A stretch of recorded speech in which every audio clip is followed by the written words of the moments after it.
Thank you. Be seated. Good morning.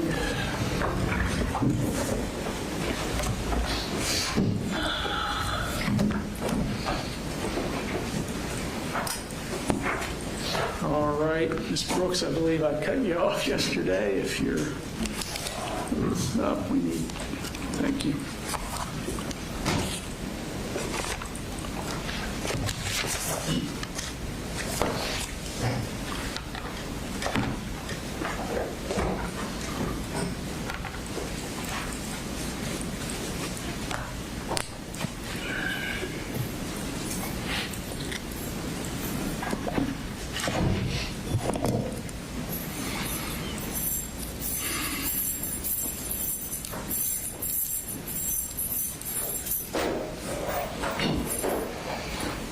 All right, we're all present now. Ms. Brooks, go ahead.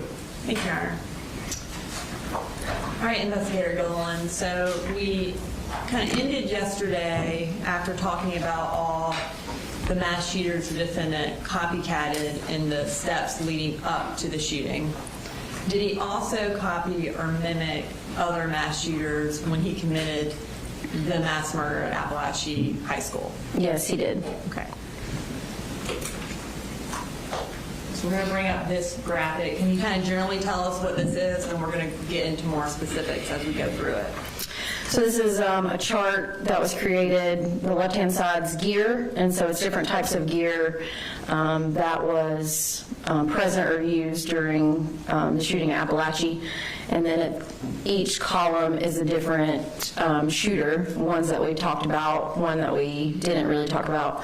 There's a check mark if each one kind of had the same thing. So if you look at the top column, an AR-15 firearm was used by all of the mass shooters listed on the chart.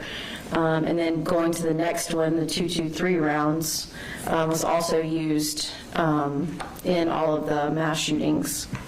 And specifically when we're talking about the type of ammunition used,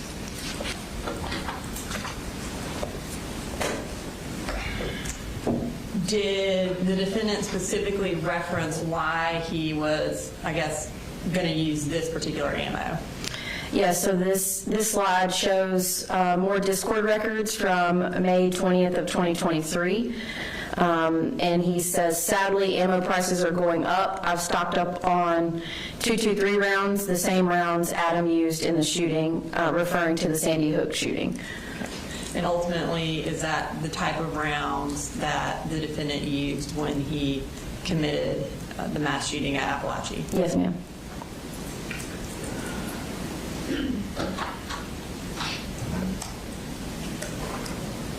Okay. Going back to the chart, what's the next gear that the defendant used on September 4th? The next one down is 30-round magazines. There was a lot of discussion in different records in terms of getting 30-round magazines. Each shooter in the chart also used 30-round magazines.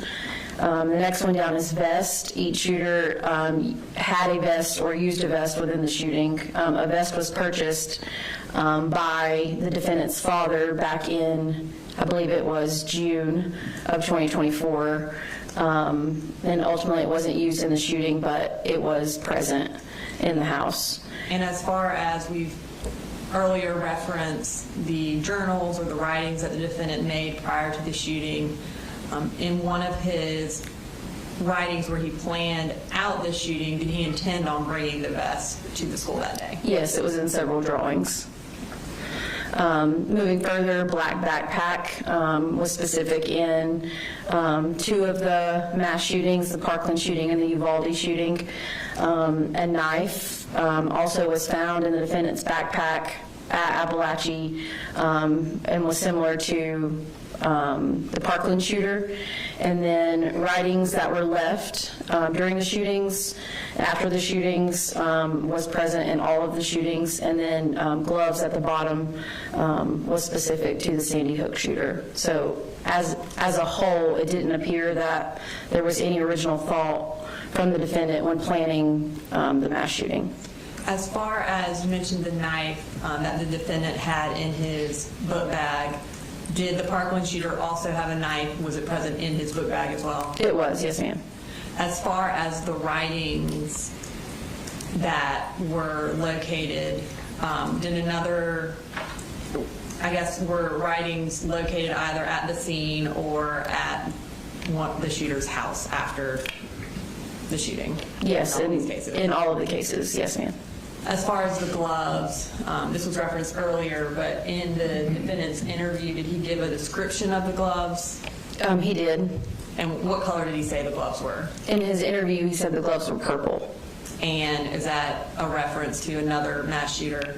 Yes, Kyle Rittenhouse also had purple gloves. What color were the gloves that he actually used? They were yellow.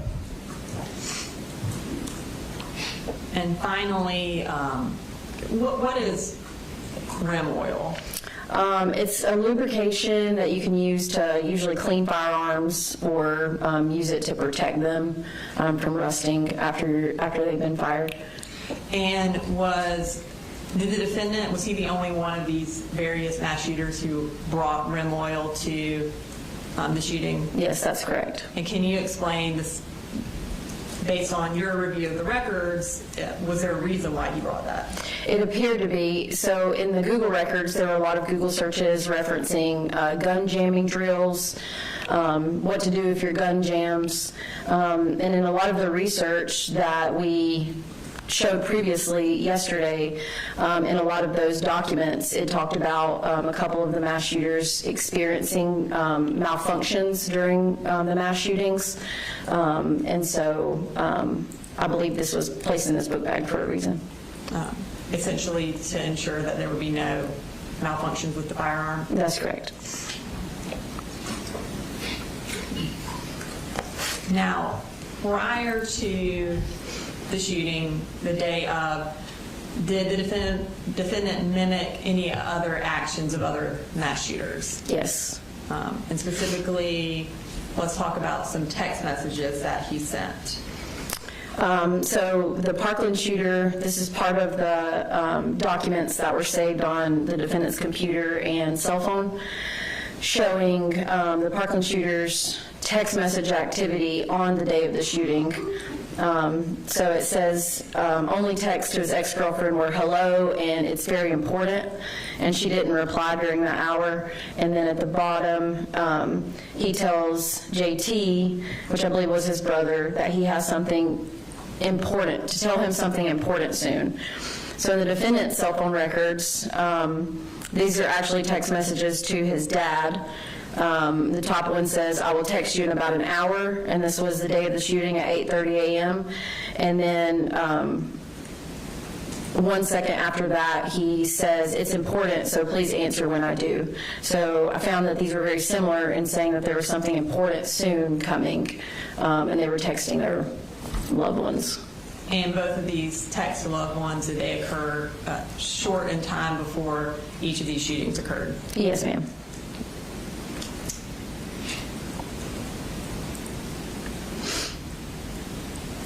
Okay, so now, in addition to kind of copying text messages prior to the shooting, was there a kind of mimicry element to where the defendant staged or got ready for the shooting? Yes, and it was in the bathroom. And what did that mimic? It mimicked Ethan Crumbley, which is the Oxford High School shooter. Before we kind of get to the bathroom pictures and showing how they were mimicked, let's talk about what the defendant said about his plan to go to the bathroom. Did he have that in his original plans? He did. He had this. This was from the notebook that was found at Apalachee, and it states second, walk from first to the bathroom. Okay. Now, is that different from what he told Investigator Smith? Yes, I believe he told Investigator Smith that it was kind of a quick moment that he just went into the bathroom. Okay. We're going to play that clip real quick from the Investigator Smith's interview at Bexar County Sheriff's Office. Already had the gun and it was just like that kind of a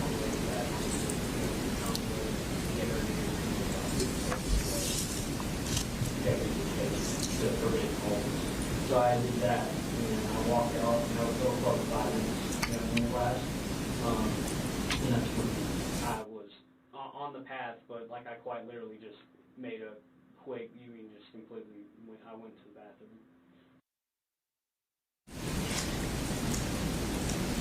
Now, let's bring up this next slide. Tell us about this. These were on the left-hand side. This is the Oxford Township shooter, where he left his backpack and writings in the bathroom.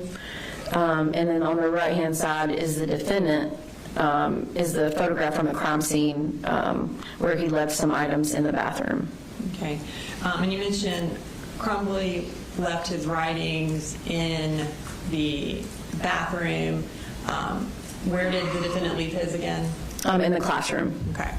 Now, the defendant actually left his book bag in the hallway. Did he have a different place where he had actually planned to leave it? Yes, in that same writing that we saw earlier, further down on the page.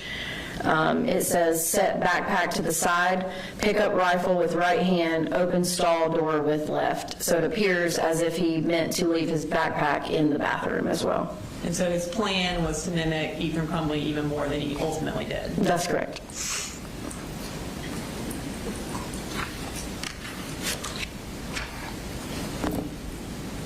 Right. Now, in the execution of the shooting and how he went about it, did it appear that he had a plan to mimic a different mass shooter for that? Yes. And who was that? The Sandy Hook shooter. And tell us what you determined about that or discovered about that. These are, again, Discord records back from May of 2023.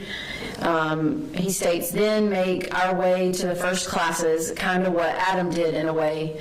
Not that hard, plus the classroom is point blank, so you don't even have to aim, kind of hip fire. Okay. And then we're going to continue on with those messages. Yes, still May of 2023.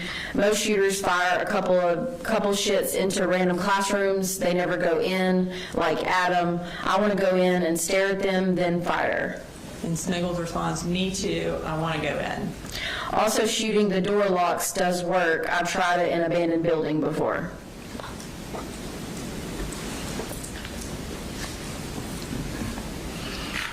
Okay.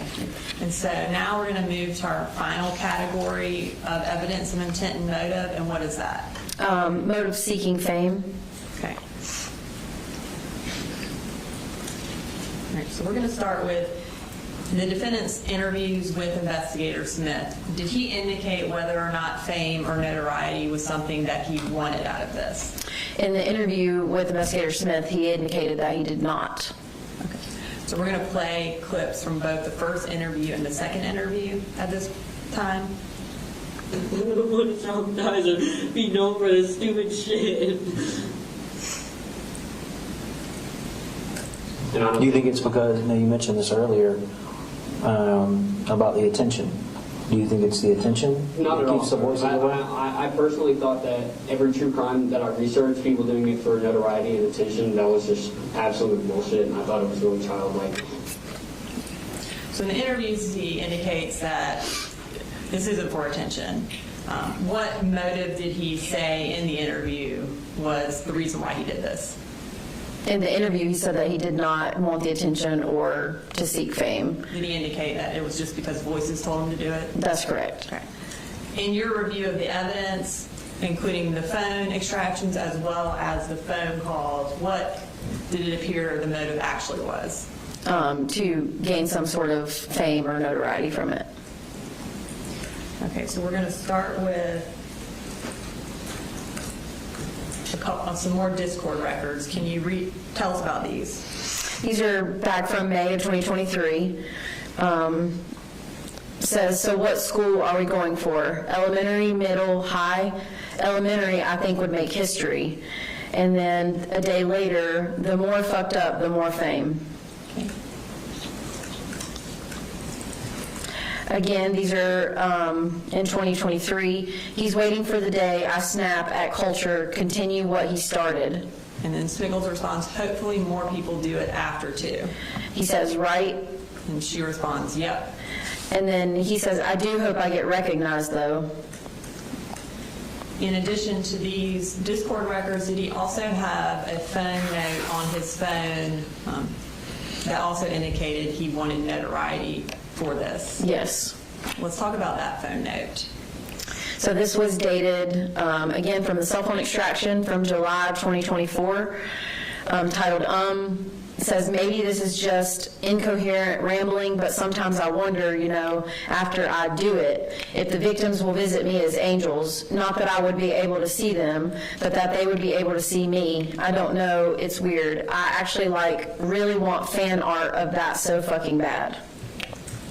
So this is a little over a month before the shooting, and he is planning for fan art of himself. Is that correct? That's correct. Now, we talked about this previously, but he actually had phone notes from crews saved on his phone. Is that right? Yes, he did. So does it appear that he knew that phone notes get released in an investigation of a mass shooting? Yes. Does it appear that his motive for writing this was so that somebody would make fan art of him? Yes. Okay. So our next section, kind of tell the court what this next section is about. The next section is a collection of jail calls between the defendant and his mother. There's approximately 20 calls, I believe, ranging from October 3rd of 2024 into 2025. So ranging from approximately 1 month after the shooting to about 9 months after the shooting. That's correct. And all of these phone calls, are they kind of talking about the notoriety that the defendant has achieved in his mind based on this shooting? Yes, they are. We're going to start with the October 3rd, 2024 call, which is State Exhibit 269. Can you kind of tell the court what this is generally about? This call is generally the defendant trying to get some other pictures to make up for his mugshot. Hey. Hey, Just getting internet. yeah. I'm about to break the dang laptop. It's been working fine all day, and the shitty thing is I'm supposed to have a... Yeah. The ones you took, send them out, please. Oh, I will. I don't care what you have to do. We should go anywhere. Report or anything, make a Tumblr account, send them out, please. I gotta make up for that mugshot. You got it. I don't care what they say, please, for me. Yep, no, I will. I promise. When will you do it? I might could do it tonight. Okay. I have to... So when they're talking about pictures they took, based on you listening to the phone calls, had the defendant's mother taken pictures of him at some point while he was in custody? Yes, it appeared so. And did those eventually get released? Yes. And was it by his mother? Yes. Now we're moving to October 11th, which is about a month and a week after the shooting. Can you tell us generally what this phone call is about? This one is about the mother scrolling through posts and kind of reading through the posts that have been made of the defendant, and then him wanting to know how many notes on the posts there are. And the notes are essentially like a collection of like reposts, blogs, likes, kind of all inclusive together. And he wants to know how many notes there were. So essentially how many people have reacted to this post? Exactly. Okay. And this is State Exhibit 273. Okay, well, keep scrolling to some of the posts. Okay. And then the next one, I think the next one was the original one with all the many pictures. Oh no, there's nothing new one too. There's one on here now. Your hair's wet. It looks like you just got out of the shower. That you don't have a shirt on. Oh, yeah, I know what picture that is. And you've got your hand covering up your mouth, you know? Yeah, I know that one. Yeah, that's a How good many one notes too. does that one have? All 393 notes. Oh, my God. Mom. So but it's not just that one picture. It's 1, 2, 3, 4, 5, 6, 7, 8, 9. 9 of the selfie pictures. And it says recent photos of Colt.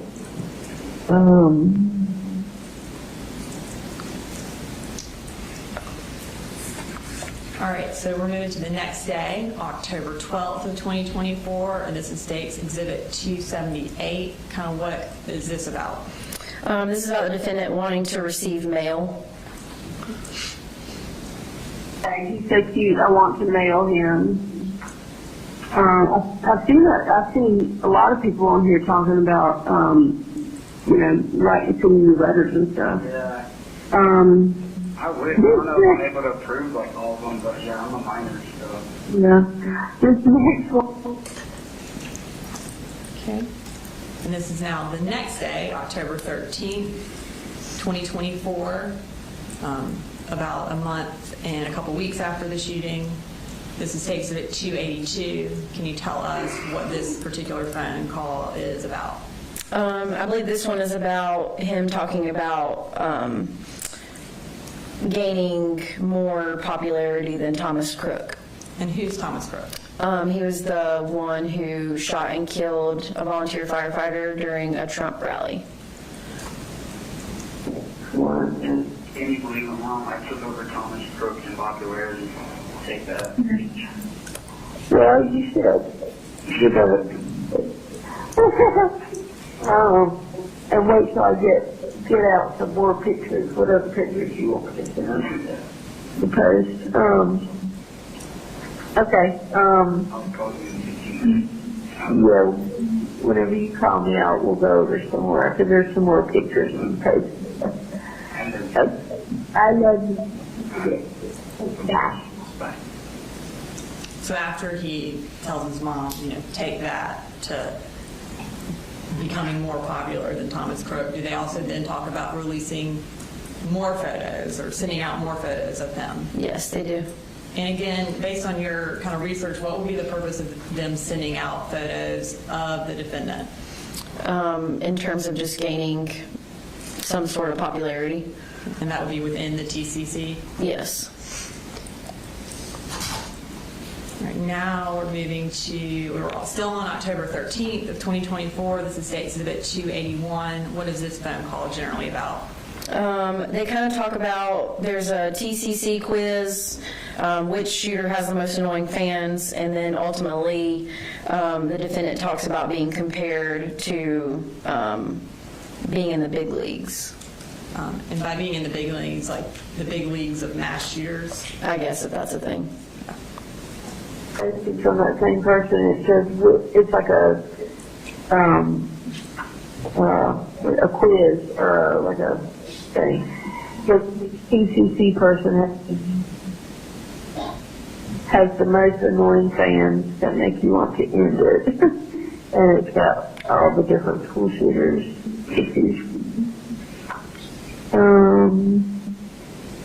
Oh, I can do that one. Probably. You want to hear the choices? Yeah.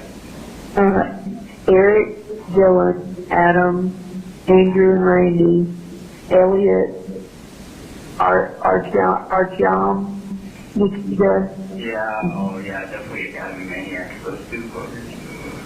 Really? They're so cringe. Yeah, their fans are so cringe.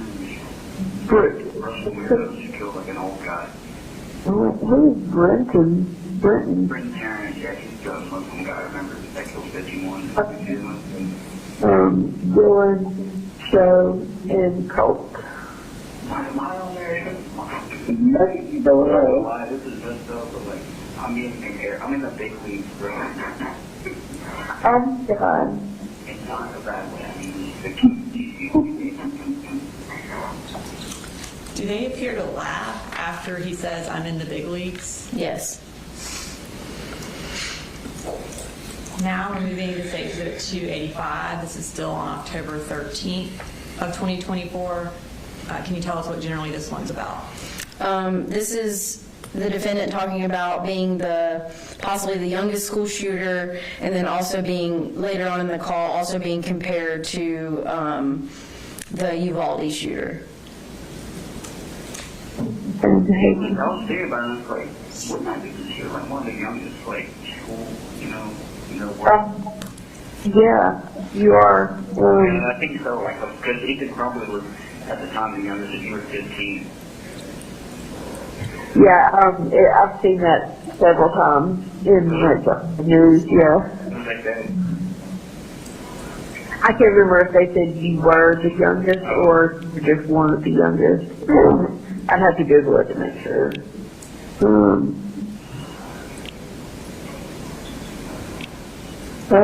Here's a post 3 days ago with some of your selfies. It says the new suspected Colt Gray photos give off Salvador Ramos feels. Dude, true, because, like, Mandy and Caitlin said I look like Sal so much with my dark hair. Salvador Ramos is the Rob elementary school guy. Okay. Just look up some of his selfies. With the dark hair, I can see it, to be honest. Salvador. It's kind of weird, though, because I'm going to be honest, like, most of the TCC girls, like, who aren't, like, minors, they honestly give off really big pedo vibes, so I know they're probably having a fucking field day with me. It's messed up, but it's like, fuck. You have 1 minute remaining. Salvador Ramos really does look like you a lot. That's crazy. All right, so now we're moving to the next day, October 14th. This is State's Exhibit 286, and what generally is this about? This one is generally about the defendant asking if his mother has made a shrine of him yet, and about getting copies of photos and bringing them and printing them out. No, when I get the FaceTime, you can show me the art and stuff. Heck yeah, because then I can show you all the pictures. Oh my God. I've got so many new pictures that I can That's show what you. your gallery is. But yeah, pretty much from the last like couple weeks. I want to print them all out on paper, so I'm gonna. I'll try to do that But I first. don't have to do that. When I get a FaceTime, I can just do them. It's fine. Okay. You don't want copies of them? Because I can make copies and bring them on Thursday. Yeah, that's fine. Well, I'm gonna print some out just for myself. Oh, okay. That's fine. That's the background on my phone right now is the picture of you as a fox. I haven't seen that. Oh, the furry one? Yeah, the little fox furry. Have you made a shrine yet? She's got a freaking cute to me. Have you made a shrine? What? Have you made a shrine for me yet? No, I started trying to print them out the other day on Emily's printer, and they're out of like colored ink, so I was like, of course. So I'll probably just go to Walmart and print them out, put them on a junk drive or something, print them out. And then I would make my poultry shrine. Okay. So All right. This is October 16th of 2024. State's Exhibit 287. Can you tell the court generally what this is about? This is about his obsession with the Sandy Hook shooter. I guess maybe your name is hashtag. Oh, here's another cute one. Okay, so here is another drawing. Somebody said, "Can you draw Colt Gray eating a burger?" And so I drew kind of like a little cartoon character, kind of anime looking, but a little more realistic. And you're just eating a hamburger, and you have like a little thought bubble coming out from the side of your head, and it's got a picture of Adam Lanza with his gun. I wonder if they found that on my Adam expression. I don't know. I don't know whether it's that or whether they're all just so obsessed with Adam that they just automatically accept you. The one that's, as an army trooper. That was so weird. Okay, I copied that. Let me see if there's any comments on that one. Oh my God, there's 132 notes on this one. Which one? 132. So when they were eating the burger and thinking about Lanza. Okay, there's only one comment to the picture. It says, he would probably laugh at this. This is glorious.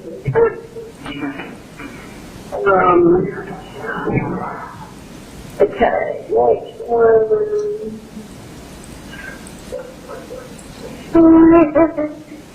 Oh my god, okay, the next one's kind of cool. It says, it stops and says, in the care, we all fam. You have 1 minute remaining. It's got pictures of like all the main school shooters, and you're a victim.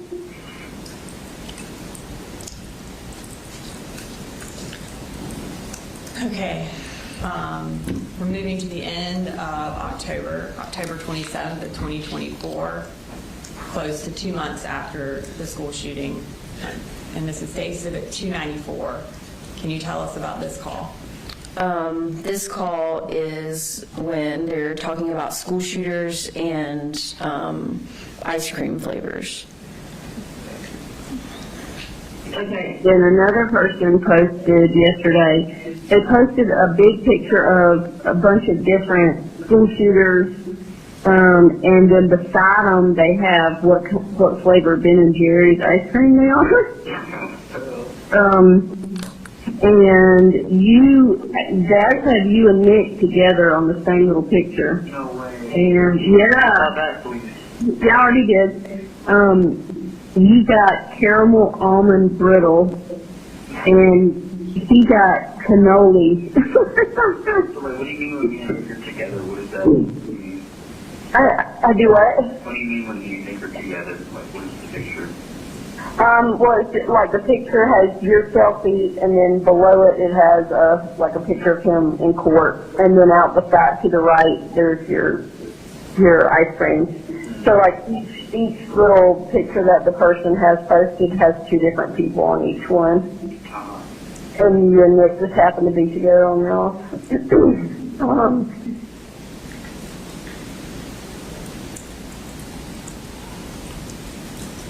All right, so again, October 27th, State Exhibit 295. What are they talking about here? This one, they're talking about a BBC documentary.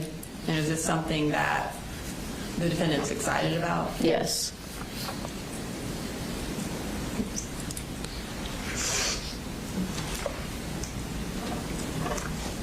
Oh yeah, what's on the BBC thing? Did it look official? Oh yeah, oh no, it's totally official. Is this like a full-on documentary they're talking about? Yeah, hang on, I had it sitting right back in the Because that would be crazy. Okay, I don't have time to read the whole thing, but Like, Michael Jordan type. I know. Okay, so I hope this letter finds you well in the circumstances. I'm Harry, a producer working in the BBC's current affairs department and predominantly based in London. We've been closely following what is happening with your son and 1 minute remaining. and his father over the last few weeks.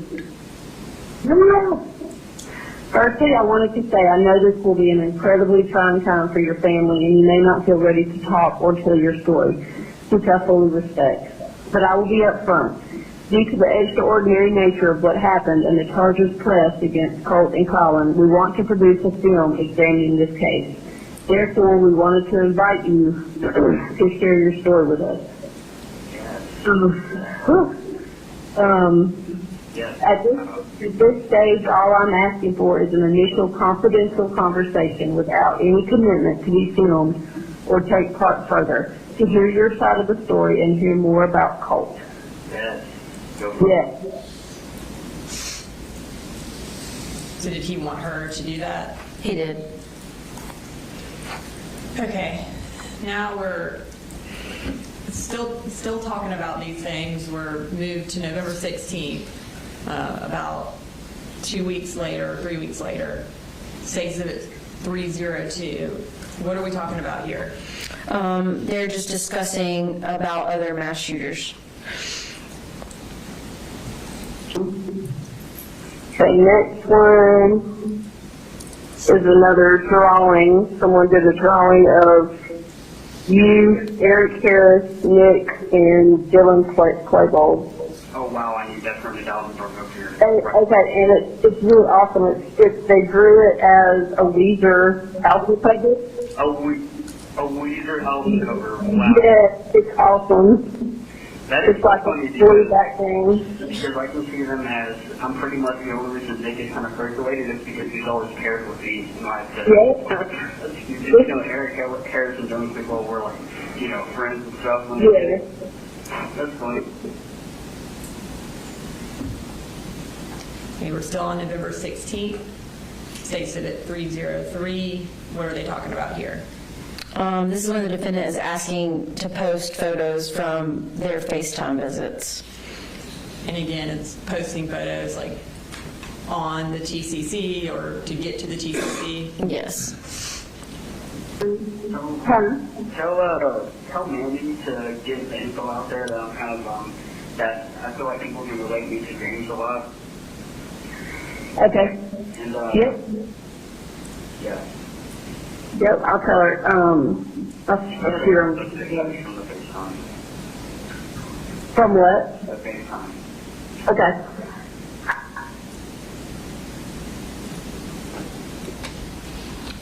So now, November 23rd, about a week later, 2024,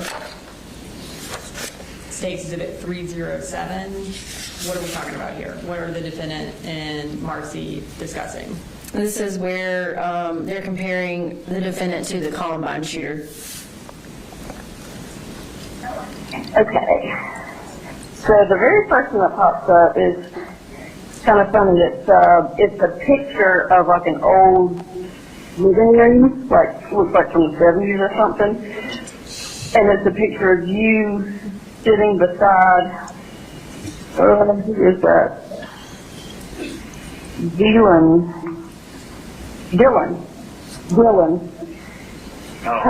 Colt and Dylan, but y'all are sitting beside each other, and it says they're talking about the JQ. You know what that means? I have no idea. Okay, I want to see it. Yeah, I will. That's crazy. Do you ever think you see like art of me and like one of the online shooters? Yeah. We kind of look alike, like really, but So just to be clear, did he actually say, did you ever think you'd see me drawn with one of the Columbine shooters? Or see art of me? Yes, ma'am. All right, moving to State Exhibit 310, which is November 26th of 2024. This was around Thanksgiving. What's this call about? I believe this one is also mentioning big dogs again. The first one is, looks like just like a pistol sketch of different school shooters. You're on there, Adam, Dylan. compared to the big dog. Yeah. It looks, almost just looks like freehand sketching somebody did. All right, now we're moving to State Exhibit 314, which is November 28th. Tell us what they're generally talking about here. More about posting pictures. Okay.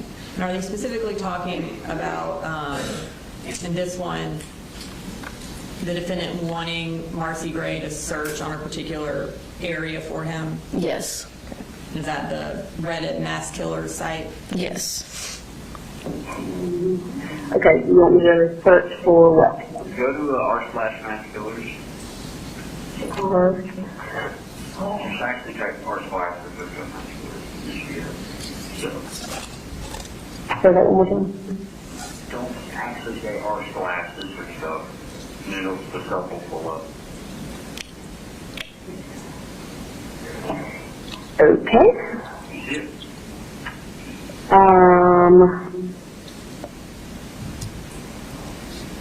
No. You literally just search it up. I did. So click on the search bar again, open the top right, and then search for my name. Just Colt Gray? No R? Okay.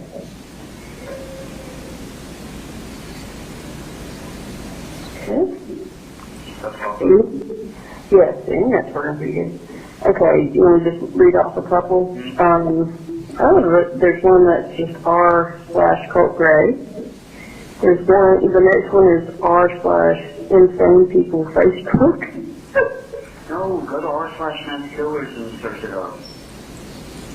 Because when you're a sub, if you're on the sub page, you're searching up stuff in the sub. Yeah, but I'm telling you, it didn't, when I typed in our Mass Killers, it didn't tell you On that. the top of r/Mass Killers is 185,000 members in the subreddit. Okay, spell it. Mass Killers. K-I-L-L-E-R-S. Okay, wait, that's different. I was trying to do Killers with no space. Yeah, you're dyslexic. Killers. I thought you were saying masculars. Killers. Got it. God. That's not my fault. You're speaking clearly. Oh, yeah, you can hear some randomly going to tell you to search up masculine. Okay, there's no, Are you on the front page? I'm on the list of posts. Alright, so look the search bar again up there, and at the side of it, say r/masculars. Say that again. Okay, Say r/masculars in the search bar.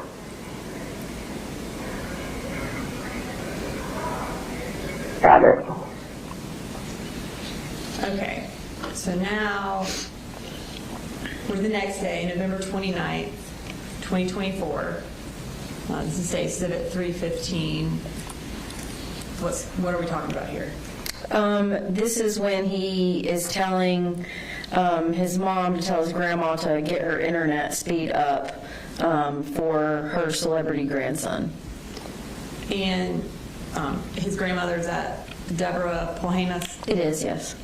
When Marcy is talking to the defendant, are there times where his grandmother is around and that you know she's around based on the conversation? Yes. Is that a lot of the time, some of the time? Prior to, I believe, February of 2025, it was some of the time. Okay.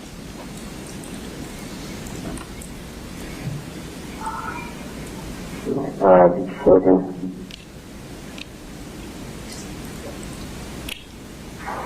Are you typing it or what? No, it's just loading. Taking. Tell Matt News that her fucking celebrity grandson is calling her that right there. No, no, yeah, really, you tell her. I'm tired of this shit, seriously.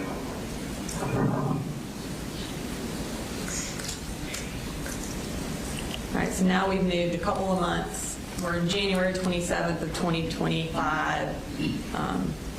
It's almost 6 months after the shooting. This is State Civic 326. What are we talking about here? They're referencing a couple of other shooters as corny. Okay, next one, 3 days ago, it says, now with the 2 new corny-ass shooters, I'm starting to appreciate Colt more. Oh, shit, bro. Corny, not fucking shooters, bro. Yeah, there's a, yeah.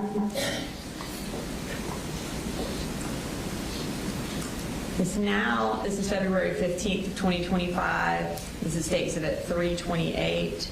What happens in this phone call? This phone call, they discuss the district attorney's office knowing about their calls and that they need to, I guess, watch what they're saying. Okay. Hey, did you check up on some posts? It's been a while. Yeah, so I gotta talk to you about that. So, in court on Tuesday, the defense attorneys were discussing everything with my attorney, and apparently they said that the DA had given them audio and video of me talking to you about, like, school shooters and stuff like that. Even though, I mean, we haven't talked about anything, I don't think inappropriate, you know, but they're trying to say that I'm, like, encouraging you to commit murder and just ridiculous. Yeah, just ridiculous stuff. That's just fucking retarded. Yeah, it's so stupid. But, of course, they probably have no idea what PCC is, none of that. Oh.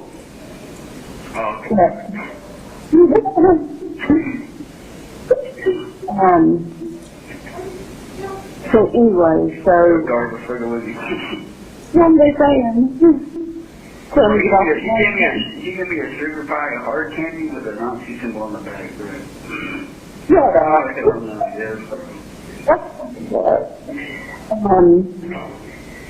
But anyways, I gotta be careful about what we talk about on the phone, I guess, because I mean, I don't know. I just gotta be careful about what we talk about going forward. I told my attorney, that you had some friends on TCC that, you were really close to you, and so I was just keeping y'all in contact, and I mean, nothing that was shared between y'all was inappropriate in any way whatsoever. So, just for the record, for the video that they're recording of us right now, I'm in no way encouraging my husband to commit murder or any ridiculous stuff like that. He's extremely remorseful for what happened, but I'm the only person that he has on this earth right now, and I'm going to do whatever I can to you have some sort of normalcy. Oh, yeah, I say fuck you. Some fucking, fucking liberal trash garbage. Thank you. So, that shit is so fucking lame. So yeah, but I hope y'all make sure that you share this conversation as well with anything else that you have, because y'all wrong. I know y'all are wrong for that. So, anyways, hang on, because I think I have some messages from. Yeah, I guess just read the messages. I won't even make you look at those if it's gonna be that fucking handle about it. Yeah, really, at least for now. Okay, so.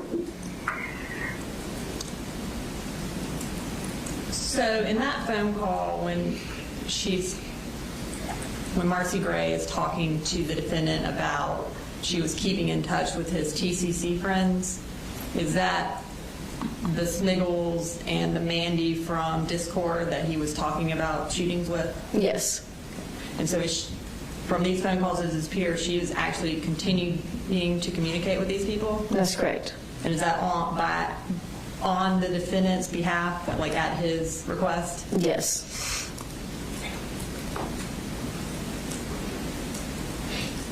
Okay.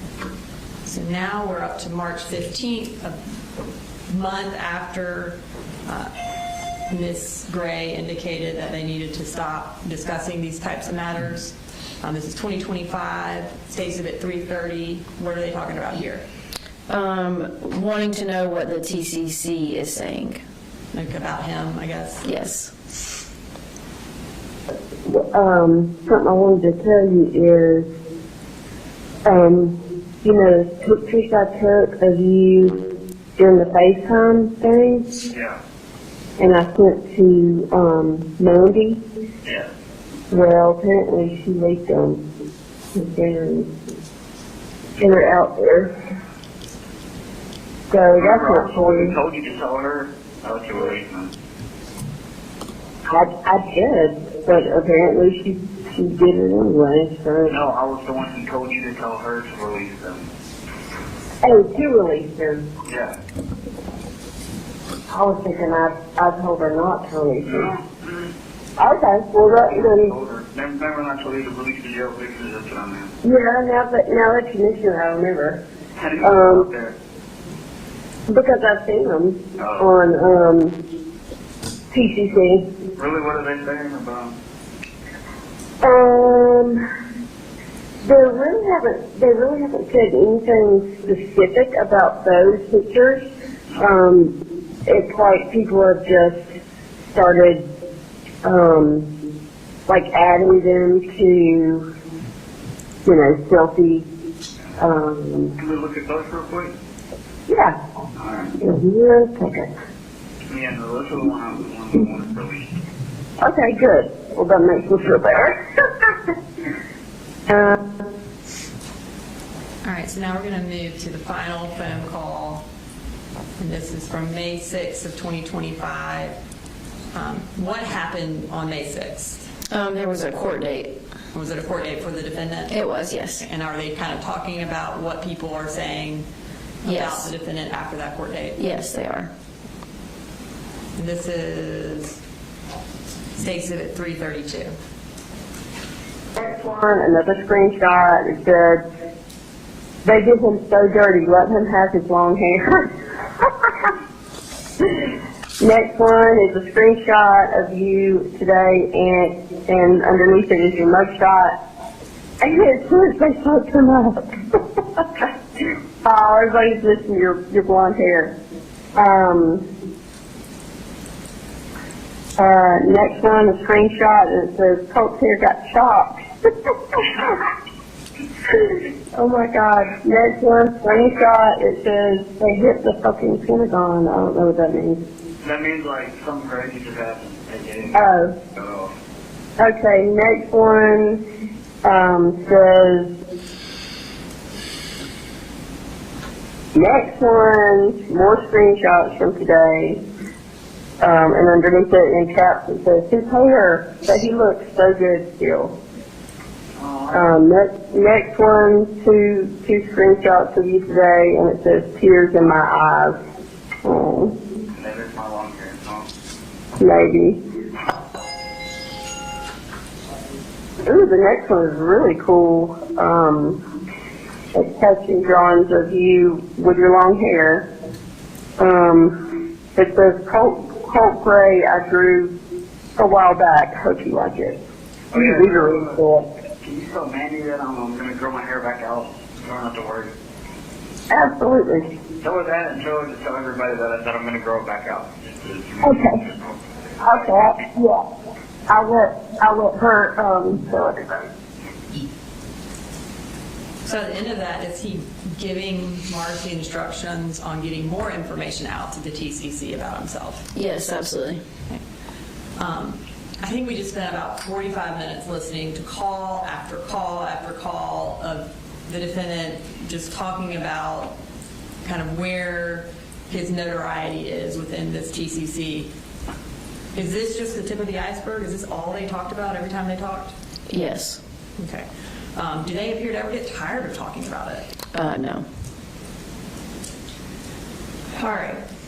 So that was our last jail call. We're going to move to this final little portion or little section of the presentation. In addition to all these jail calls and Discord records and phone notes where he's talking about being famous because of this, what other evidence was there of this motive of seeking fame and committing this mass shooting? There were a couple memes that I added to the presentation. Okay. And were these memes that the defendant had saved on his phone? They were, yes. Okay. What's this first one? This first one is a photograph of David Hoggs, who was one of the survivors of Parkland. And he was very outspoken and became like a gun rights activist after the shooting. And the meme says, "I'd like to thank my dead classmates for giving me my dream career." And then this final meme that was saved on his phone, what does it say? It says, "If you do right, no one remembers. If you do wrong, no one forgets." I don't have any further questions for you. Cross, Mr. Allen.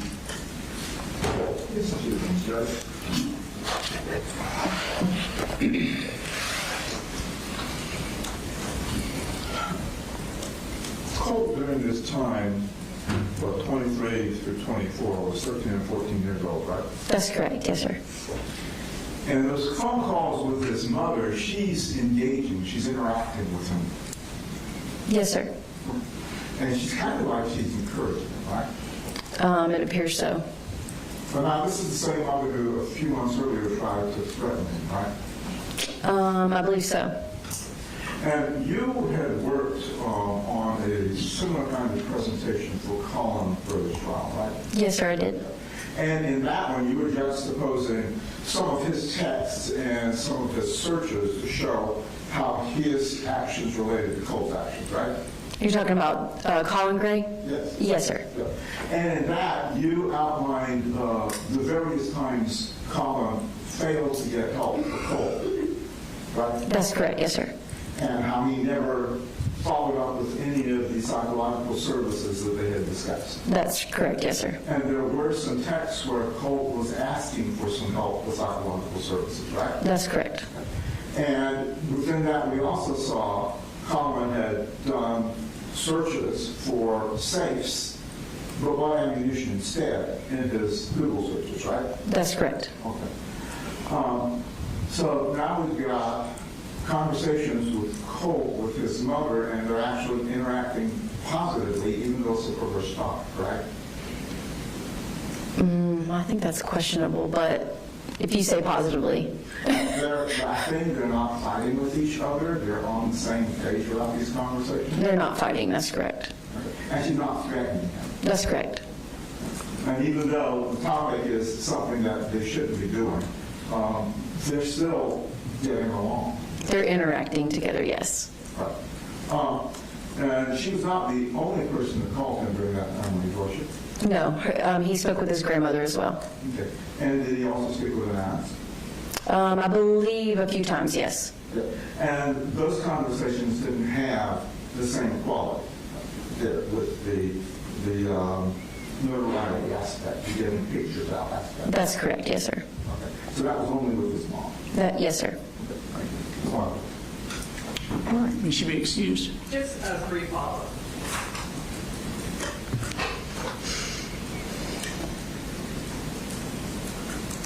Mr. Allen characterized their interactions between the defendant and Marcy as her encouraging this behavior. Would you also characterize it as it's actually the defendant who is directing Marcy on what to look up and what to find? Yes, it appeared that he was asking her to do those things. And is this the topic that the defendant introduced into the conversations? Yes, it is. And he's the one who wanted to talk about it? Yes, ma'am. Thank you. Nothing further. Anything else, Mr. Allen? No, Your Honor. All right, thank you. You can come down.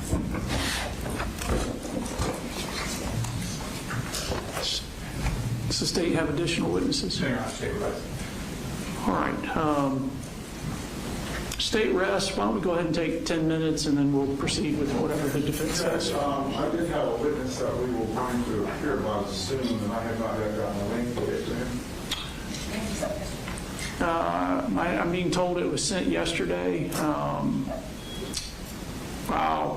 If you want to step into the office, I'll put you with Mandy and we'll make sure you get it. Is that going to be the first witness? Yes, sir. All right, we'll set Zoom up as well.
here or there for the microphone? With the state's witness, they did it at the table, but honestly, wherever the witness can hear you best, I'm fine with. I'll try over here first.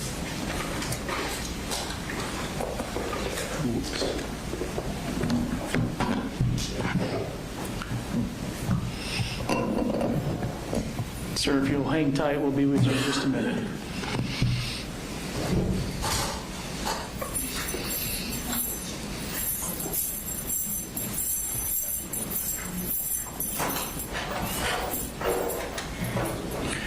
All right, for the record, we're all present. Mr. Allen, you can call your first witness. This time, Judge, I would like to call Stephen Baker. All right, so Mr. Baker, you're appearing by Zoom. Are you able to hear and see us okay? Yes, Your Honor. And are you able to hear me? I can hear you, yes. Thank you. Would you please raise your right hand? Do you solemnly swear or affirm the testimony you're about to give today will be the truth, the whole truth, and nothing but the truth? I do. Would you please lower your hand and introduce yourself to the court? My name is Stephen Baker. I work at the Department of Juvenile Justice as a detention counselor. And are you familiar with Colt Gray? I am. How are you familiar with him? Well, I was his case manager in the facility and primary detention counselor for about a year and a half. Okay. Mr. Baker, let me get you to try and speak up a little bit or increase the volume on your mic. I think I've done all I can. I'll move it closer and see if this help? Helped a little bit, thank you. Yes, and during that time, did you have a lot of occasion to interact with Colt? I did. Okay. Did you have like meetings once a week? How did that work out? I had meetings at least once a week, most of the time, several times a week, 2 to 3 times a week. And it's a small place, so I would see him every day. And as his counselor, what kinds of things would you discuss and work on with him? Well, I'm not a mental health counselor, so primarily we would go into programming and how he's doing in the facility and talk about social skills, life skills, things like that. What kinds of programming was he involved with there? Well, we had him enrolled in our skills training group, which talks about pro-social skills group. So we did that first, and he completed that. He also completed a PLEA class, which is the Prison Rape Elimination Act, federal law. We have to do a class on that for every youth that comes into the facility. So he completed that. And then he moved on to advanced skills training, and then he completed that program. He did Many Merging Two Worlds, which talks about getting jobs and prepares them for life outside the facility. We were trying to get him through all the programs we had. Because the length of time he was there. So he completed that. And then after that, he would volunteer for advanced skills training, even though he'd already graduated. And did he go into those programs cooperatively? Did he work with you folks on? Yes, he was very cooperative. Okay. Would you say during the time that he was there, he continued to advance in his programs? In the programming group, yes, he did. Okay. How was he behaviorally with the other folks in the facility? He got along well with most of the people in the facility. Some he got along better with than others, but he was behaviorally pretty good. Did you have any occasion to know whether or not he was involved with psychiatric services there? Yes. Okay. But you were not his psychologist or a psychiatrist of any fashion, right? Correct. Okay. So do you know whether he was compliant with his appointments when they set them up? Yes. To my knowledge, he was compliant. Now, at the beginning when he first came in, to your knowledge, was he on any kind of medication? Not to my knowledge when he first came in, other than I believe his mother had given him something that wasn't prescribed. But other than that, when he came into the facility, I don't know of any medications. Okay. And were you aware whether or not during his time there that they prescribed him medications? They did. Did he confide in you as to whether or not he was compliant with taking them? He would talk to me about it occasionally. I believe he talked more to the mental health counselor about that, to the psychiatrist. But he did tell me that they were going to put him on medication, and then after he was on them, I would ask him, how are you feeling? And he would tell me how he was feeling, and that sort of a thing. He was basically compliant with the medications. Sometimes he would refuse to take them, but then he would start taking them again. Did you notice any changes in his behavior from the time he was not taking them till the period that he was? Well, he seemed to have a lot of anxiety, and when he started taking them, he seemed to calm down. But it would ebb and flow. And can you describe what kinds of behaviors you're interpreting as anxiety? Certainly. He would come in the office and just talk about things that were bothering him, and nervous, anxious feelings he was having, and that's what I would interpret as anxiety. He had social anxiety. He would sometimes get where he didn't want to come out and participate in programming. He would come and see me, and he would see the mental health counselor, but other programming he just wouldn't want to get out and participate in. And during the time that he was going to the mental health counselor, was it your observations that he went on a regular basis or not? Yes, he went on a regular basis. Okay. And he's no longer in your facility, is that correct? That is correct. Do you know the reason that he was transferred to a different facility? I don't know all the reasons. I do know that one of the reasons is because we had lost our mental health counselor, our full-time mental health counselor, maybe a couple of months before, and it was really felt that he needed a mental health counselor, someone that was full-time, because he would come see me, but I'm not a mental health counselor. So I know that part of the idea was to move him somewhere where he could get more intensive mental health help. While he was at your facility, did you notice or observe any kind of aggressive behaviors that he would initiate on someone else there? No, not that he would initiate. He did sometimes become angry, but it was very rarely, from my observation. And at the times he became angry, was he able to manage that, or did you need to call somebody from the mental health facility to help him? He was generally able to manage it. He could be talked through it. So during the time that he was there, you said 1.5 years, approximately how many months was he on medication?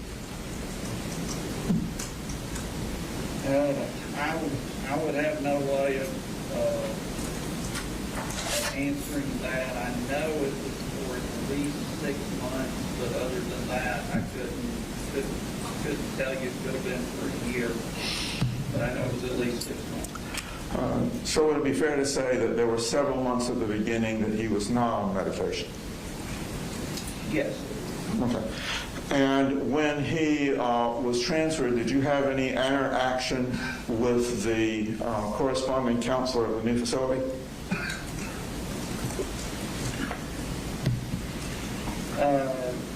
I talked to the, you're talking about when he was transferred this last time. Yes. I talked to the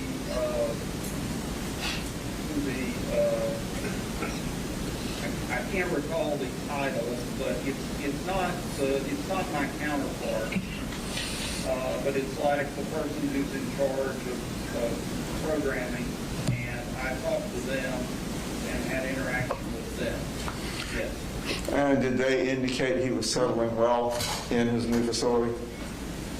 Yes, they did. Okay. Do you have any concerns that he would not be continuing to do well in his new facility based on your experience with him? No.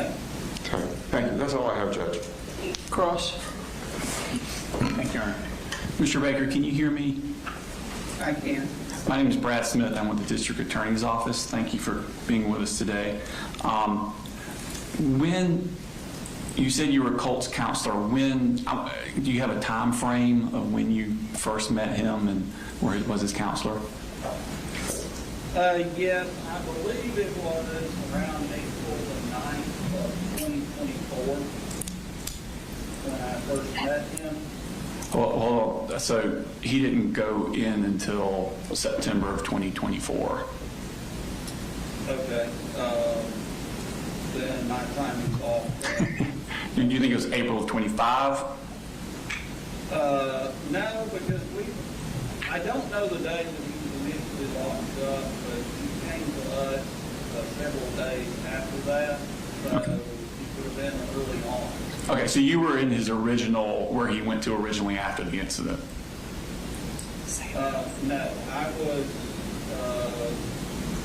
without going into detail, I was in the facility he went to after he went to the original place after the incident. Okay. And you think that was around April? Well, obviously, I'm incorrect about the date. If that's not when it was, I'm trying to do it from memory. I know Oh, that's fine. I'm just curious because I know he moved around, and we're trying not to for the judges. We're trying not to name places where he is. I know he moved around from different facilities. I'm just trying to pinpoint what time frame you were involved with this. I know that it was fairly early on after the incident that he came to. Okay. Did you know why he was in there? Do you know what he did that caused him to be confined? I did. Okay. And have you seen, I know you're on Zoom now, have you seen the state's presentation of evidence over the last 2 days? I have seen some of it. I've read reports and I've also watched some of it. Okay. So are you aware of the evidence we presented about communications Colt had when he was in jail after the incident? I am. Okay. Are the rules based on communications in and out, are they basically the same for each facility? They are. Okay. And would those communications, are there certain rules about them and protocols about what would be appropriate communications in and out towards the children that are in your care? Yes. And what would those rules be in general? I know you don't have it in front of you, but just in general, your knowledge of that. Well, we have policy and rules on that. I mean, in general, everything the kids say, is recorded. So in general, they are cautioned not to say things that would be inappropriate or that would, just things that would be inappropriate. They're cautioned not to talk about their crimes and that sort of thing. Do you limit who they're allowed to talk to? Yes. And who is that? Go ahead, I'm sorry. I'm sorry, they can only talk to people on their approved contact list. And would fans of school shooters be people that he would be allowed to communicate with? Absolutely not. Okay. And so if he were to be finding ways to get messages to those people, that would be skirting your rules, wouldn't they? It would be. Okay. Do they have certain rules about what is allowed physically to be brought in to the facilities? Yes. Okay. And is he allowed to have personal effects in his cell? Or cell's probably a bad word, a room he stays in? He's allowed to have some items, not a lot, that they can have a few photos and a few other items, but basically what they have is what we give them, not personal things. Okay. And these photos he is allowed to have, are they allowed to bring in offensive or violent content photos? Absolutely not. And do y'all generally screen for those things? We do. Okay. Would he be allowed, as part of your rules, to have photos of other school shooters on his walls? No. And how would y'all screen for that generally? Well, if photos are brought in, they are checked by someone in security, different people that would check, but they will be sorted through and checked, and then there are room checks that go on where they will go in the room and check to see if contraband is in the room. Okay. So, and that's the way. If a person in your facility was trying to get around that and pick particular photos that wouldn't be as noticeable, would that be trying to skirt the rules? It would be. Okay. Were you aware of the phone calls where he had with his mother where he talked about having pictures of school shooters on his wall? I was not aware of them until after they had happened, and he was no longer allowed to talk to his mother. Okay. So at some point, y'all cut off the communication with his mother? That is correct. Okay. That's all the questions I have. Thank you so much, Mr. Baker. Mr. Allen, do you have any redirect? Yes, Judge. Go ahead. Was his room screened and searched every day, or at least on a regular basis? Mr. Allen, I'm having trouble hearing you. Sorry, I turned off the microphone. Was his room screened or searched or swept on a regular basis? Security does a check. I'm not sure. See, I'm not in security, so I don't know if they check the room every day. That may be so, but I know that they get checked on a regular basis. And do you know whether or not any contraband or inappropriate pictures was found in his room? I do not know. Okay. And nothing was ever brought to your attention then, I guess, about them finding something in his room? No, not that I recall. Would it be part of the policy that if something were found in the room, they would report it to you as his counselor? No, they would create an incident report, but that doesn't mean they can report it. Okay. Would you be privy to the incident report? Yes, I could look at the incident report. Okay. And right now, you don't recall, do you recall any incident reports that were filed with any rule breaking or contraband in his room? I do not. Okay. And you had indicated that the calls with his mom were cut off. Do you remember what time range that was, after how many months he had been there? I don't recall. Okay. Thank you. That's all, Judge. Anything else, Mr. All right. Mr. Baker, thank you. You are free to go. Thank you, sir. All right. Will we need Zoom anymore? Not for me, Judge.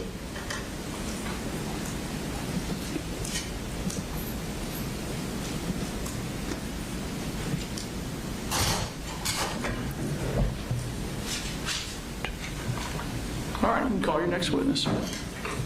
Your Honor, I call Candace Gross to the stand.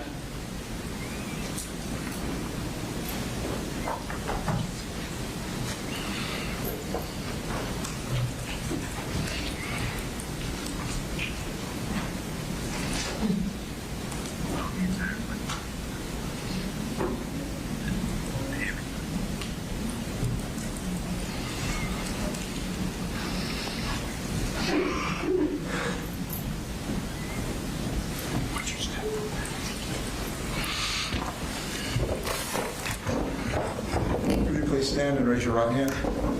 Do you solemnly swear or affirm the testimony about the gift today will be the truth, the whole truth, and nothing but the truth? I do. Please lower your hand, be seated, and introduce yourself to the court. Hi, my name is Candace Gross, and I currently serve as the State DFACS Director and the Commissioner of the Georgia Department of Human Services. Now, Commissioner Gross, how have you gotten involved with this case with Colt Gray? I became involved with this case when he was placed briefly into foster care. And do you remember approximately what time range that was? He was placed into foster care on October 6, 2025. And as Director of DFACS, is it normally within your purview to deal directly with the children in care? No, I took this particular case for various reasons, but mostly due to the legal complexity of the matter, a companion case that we had, and conflicts at the local offices and state office. Did he also have any siblings in foster care? He does. And how many does he have? He has 2. Are they a brother and sister? They are. Okay. Are they still in foster care? They are. So would it be fair to say there is a pending foster case with the Gray family? Yes. Okay. Does that, the dependency case, does that cover both Marcy Gray and Colin Gray? It does. Okay. And what were the basic allegations that brought Colt to your attention? Colt was placed into emergency custody by a juvenile court judge in Barrow, and the concern was that his mother was violating a court order with ongoing contact by making decisions for him while in juvenile detention. And the child who is in the custody of DJJ, what's the complexity with regard to who the actual legal custodian is? So for that particular case, technically, my understanding was that custody was removed from the Barrow County Sheriff, but he had been detained in a juvenile detention facility, although his parents still retained their rights. So that was a big legal complexity that we had to navigate. And at that time, why was the father not able to maintain custody of the children? Another court order that he could have no contact. Okay. And was he also incarcerated? Yes. Okay. And at the time Colt came into care on October 6th, was his mother incarcerated? I don't believe so. Okay.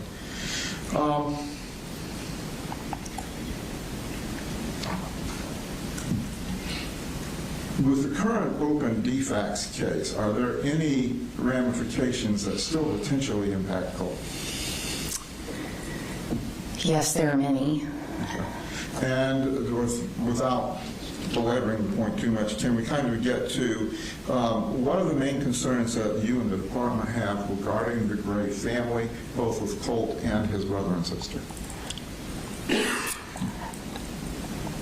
His parents, their parents had extensive history with our agency over several counties over the years, recent years. And we also have that open foster case with his siblings. Over the years, we've had difficulty getting compliance from the parents, but primarily from their mother. And that is a big issue right now in the foster care case. And you said there's extensive history. Does that history mean that the children were brought into foster care previously?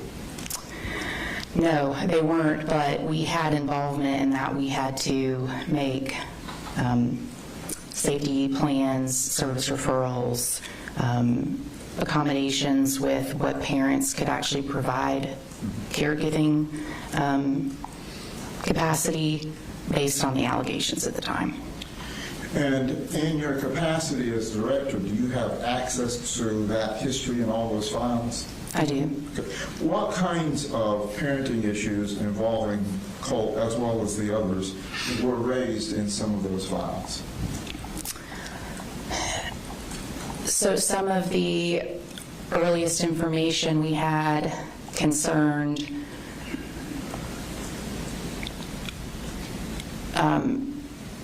truancy, physical abuse, substance abuse, domestic violence, verbal abuse, inadequate supervision. I mean, there's a plethora of issues that we've encountered over the years with the family. And in your review of the cases, were there any indications that any of the children needed, like, psychological counseling, therapeutic support? Yes. Are you able to describe any of that, especially with regard to Colt? Yes. If you'll give me just a second, I'm pausing in part just to make sure there's certain things that I keep confidential but properly describe it. There were concerns involving Colt's behavior at school, and there were, not too long after that, there were concerns raised about physical abuse by specifically their mother, involving Colt specifically. And that was an investigation that we formally opened, that across a few months we talked to various people, family members, the children, and we made a safety plan with some referrals for services for like therapy, if I recall correctly. And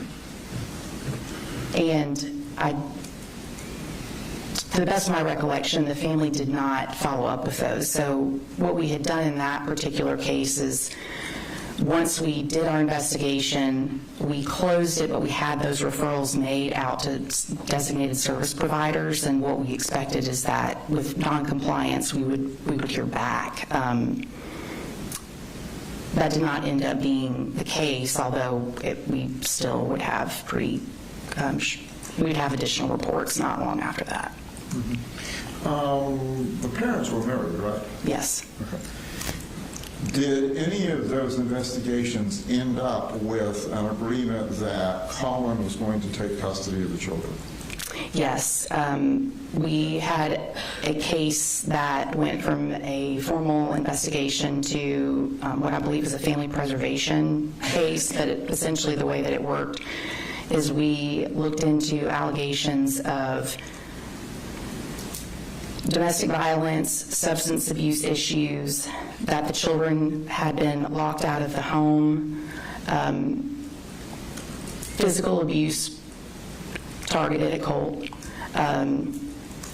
some verbal abuse, and that case ran from November of 2022 to, I believe, the end of October 2023. And at the end of that case is where, because of several failed drug screens by the mother, and essentially corroboration to an extent by collateral sources that the children were facing abuse, but Colt in particular, that's when we went ahead and placed the children with the father. Since he retained his legal rights, we try to avoid foster care if we can, if we don't have identified issues with a parent that is able to take care of them, which is what our assessment was.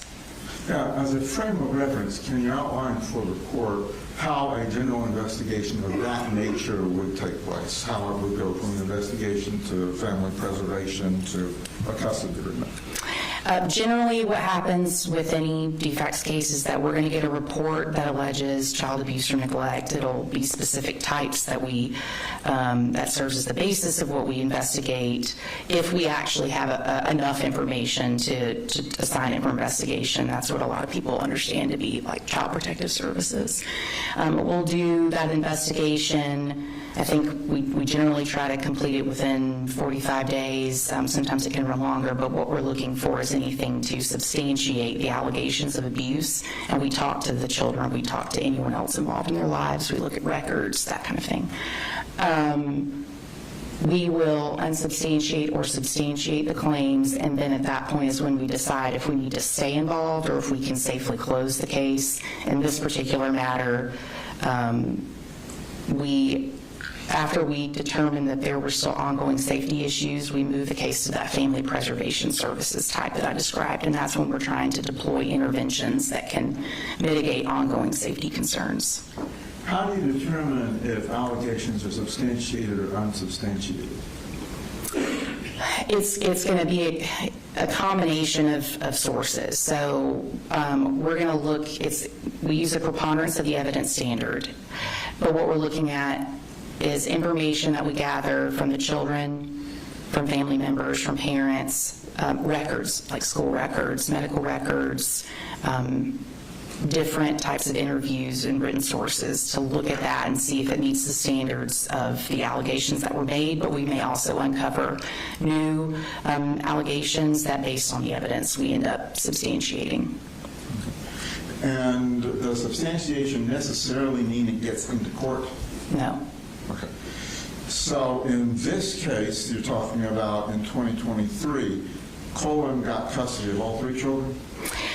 I wouldn't describe it as him getting custody necessarily, because he still technically had it as they were married. I think they remained married. I could be mistaken.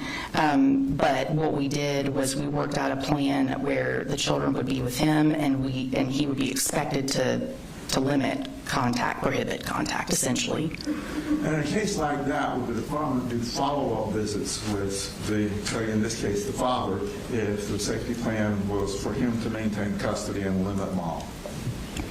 We would. Now, we would generally be looking for some information that indicates noncompliance. But what we often struggle with different families is like transients moving places, or a parent may have been compliant and become non-compliant, so we can't find them. So there are always a lot of factors that go into trying to follow up in general with a family. How does it change your jurisdiction, say, from one county to another? How does that impact your ability to maintain any kind of follow-up?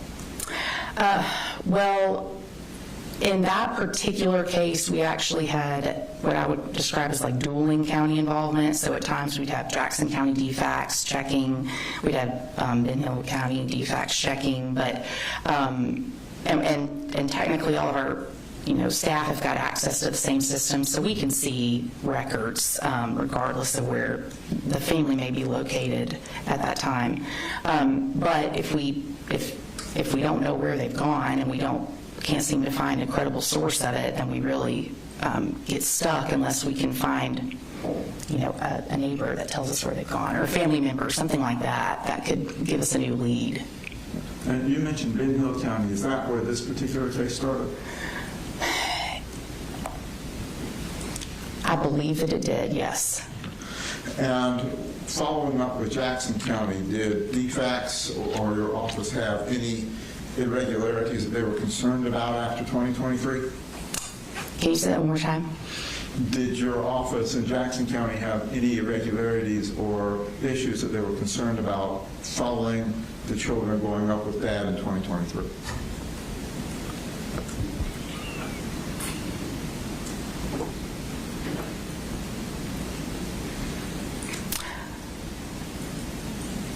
I can't really recall anything. I think that because we had done pretty extensive work with the family, and we had this understanding that their father would continue to be making caregiving decisions, that's when we felt like it was safe to close the case. We hadn't gotten any reports.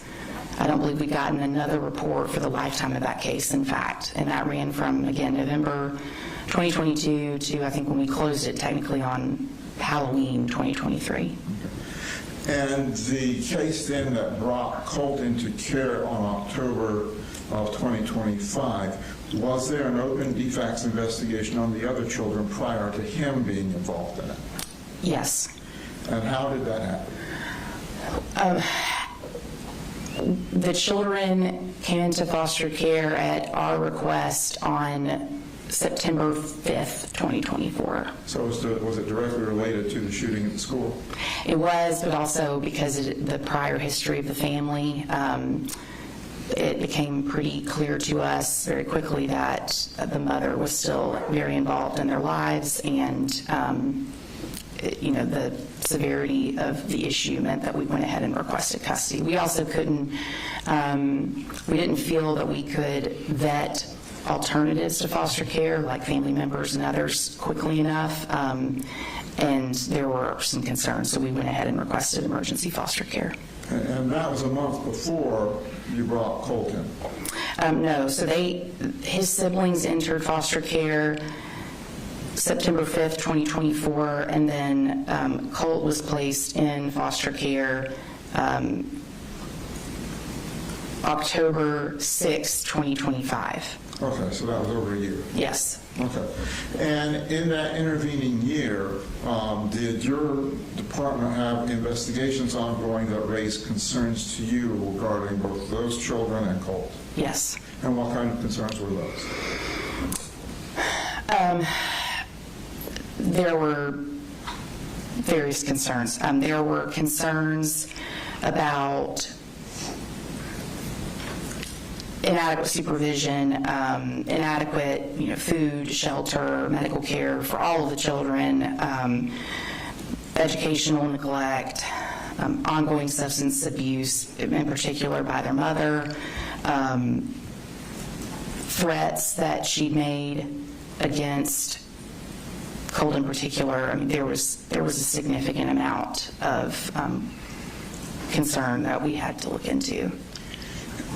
And at that time that you brought the other children into care, was the department aware that Colt was in DJJ custody? Yes. Okay. Was the department aware that Colt and his mom were having regular communications during that time? Yes, we were. How were you made aware of that?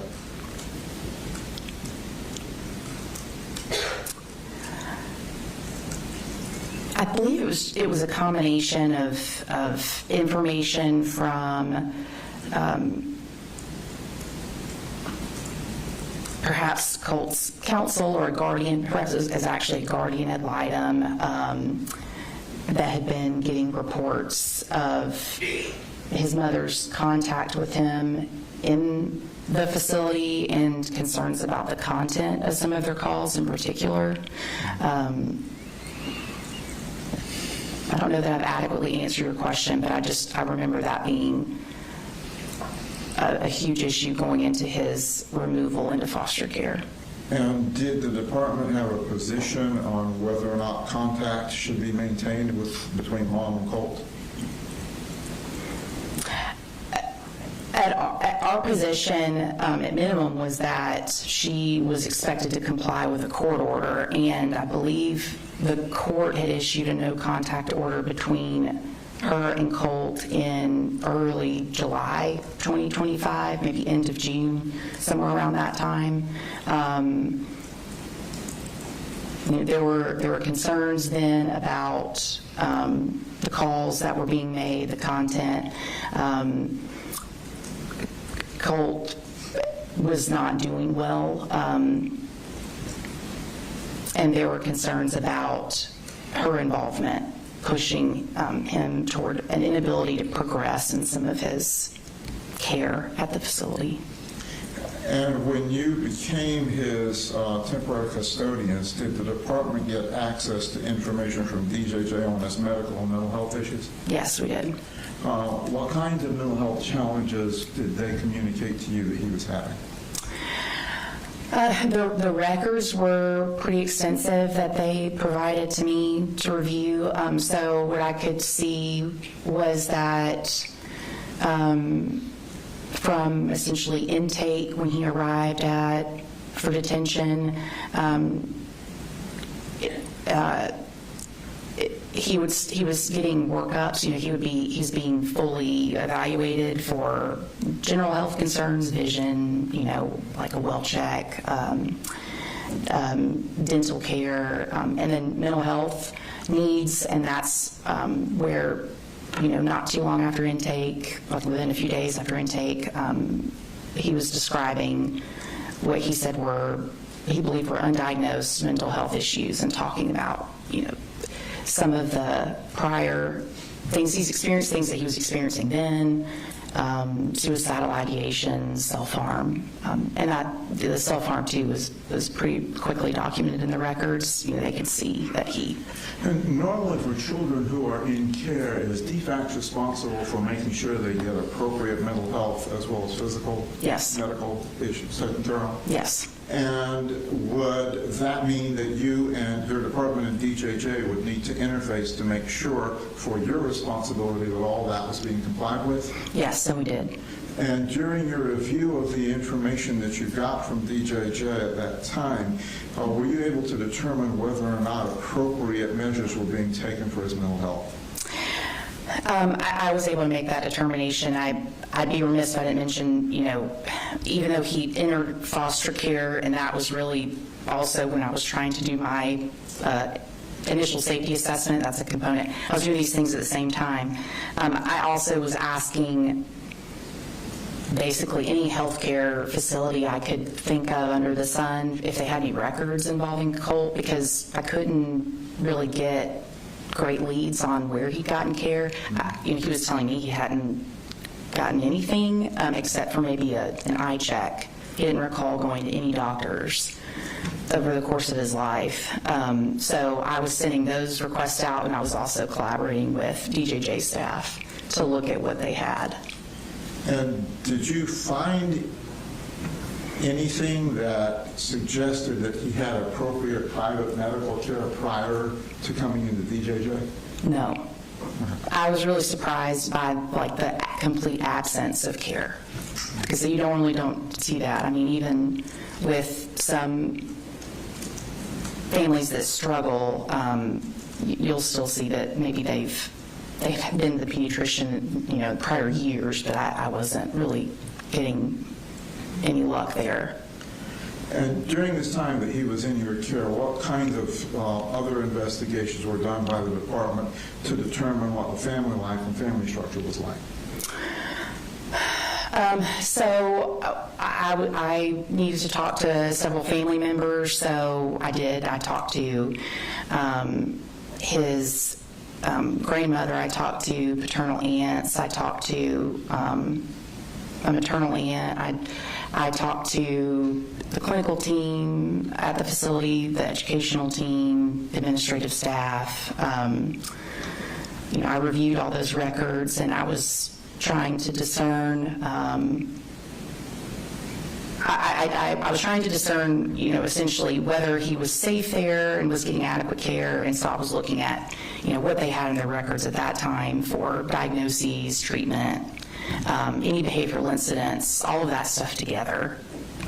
Now, when you're assessing a case for safety, particularly with regard to medical, does the department take into consideration things like failure to provide treatment, failure to provide medical or counseling services if the child looks like they need it, failure to do dental and eye exams? Do they take that into account when they're determining what is neglect and abuse? Yes. Those are, we have various categories of child maltreatment, and generally they're going to fall into, abuse, neglect, or other. And so what I was looking at is all of that information together and trying to separate them out into whether I had enough, I'd met with the evidence, the preponderance of the evidence standard for those different categories. And I ultimately did end up making several substantiations on both parents involving Colt. And what, if you can, what were the categories of those substantiations? So for his father, and again, this was focused on Colt in my case, for his father, I believe there were 11 categories that I recently substantiated for child abuse and neglect. And I'm going to make sure I get all this. So inadequate supervision, inadequate food, shelter, medical care, educational neglect, domestic violence,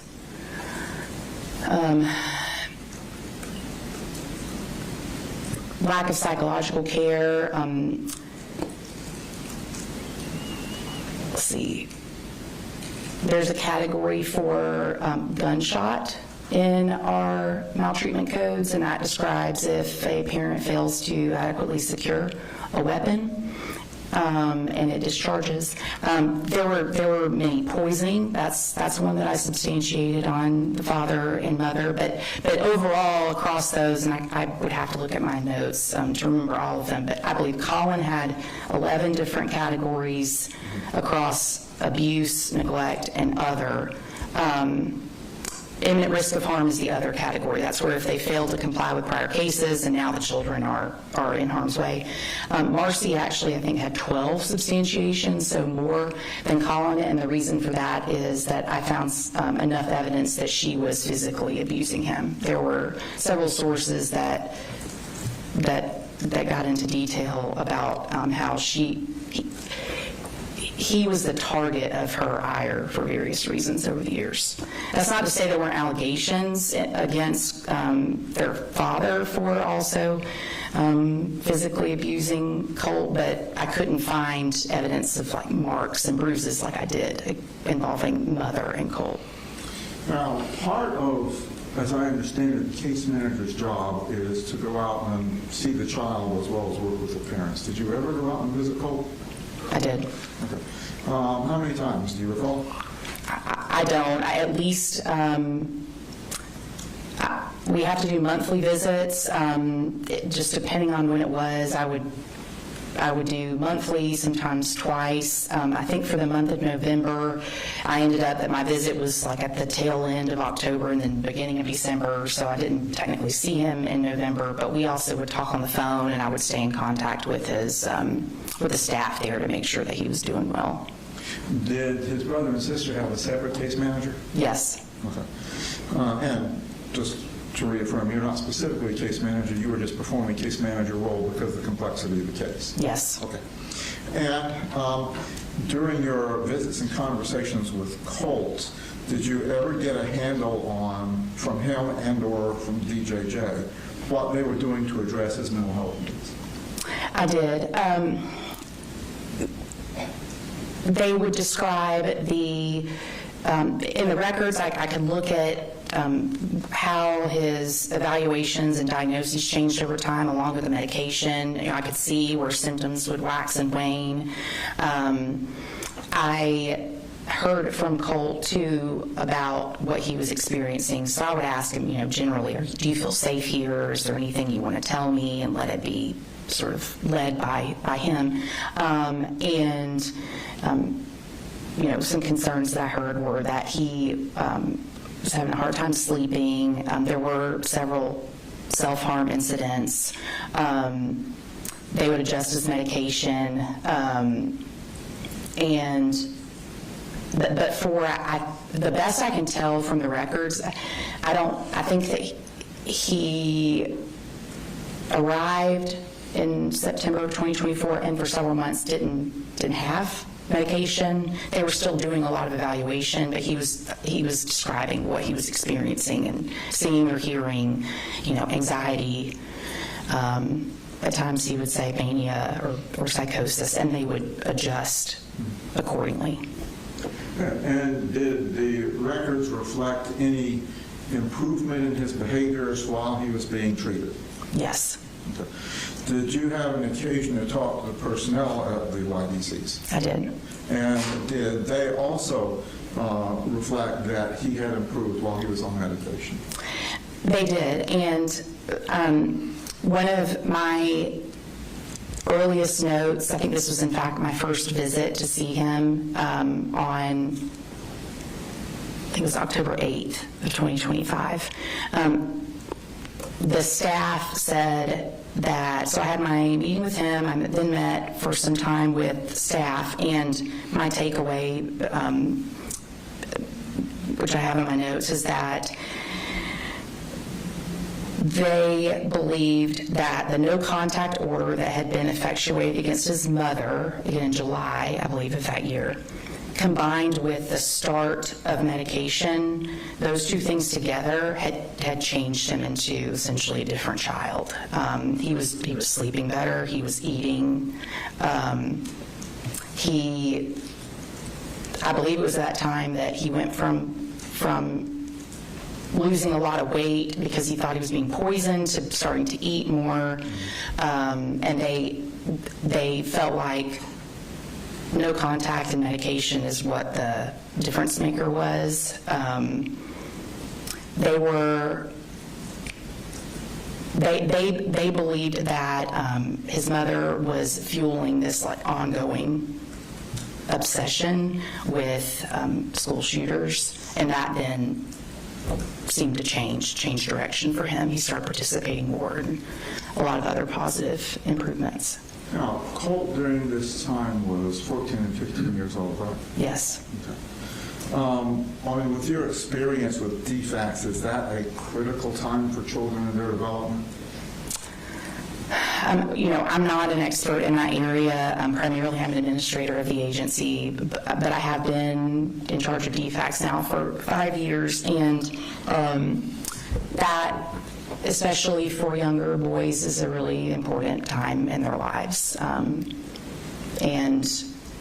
We are concerned about more and more reports and investigations where teenage kids are exposed to awful things online. Now, when you had your meetings with Colt, did he talk to you about wanting to have contact with his mother? Yes. What was his position on that? He misses her, and he still misses her. Is it the department's position that it's in his best interest to maintain the suspended contact? I don't think that it's in his best interest for her to have contact, but I can tell that he desperately misses his mother. Okay. During this time also that he was in your care, were steps taken by the department to initiate any kind of psychological evaluations for him? Typically, we'll try to coordinate at the start of foster care that the child receive a trauma assessment, which they get through Medicaid, all children in foster care are on Medicaid, and a CCFA, which I think is like a comprehensive child and family assessment. I was not able to do those for a couple main reasons. He had gotten an extensive workup to evaluate trauma, is the response I got back from his clinical team. They didn't really want to have off-site contracted providers coming in-house to do that work.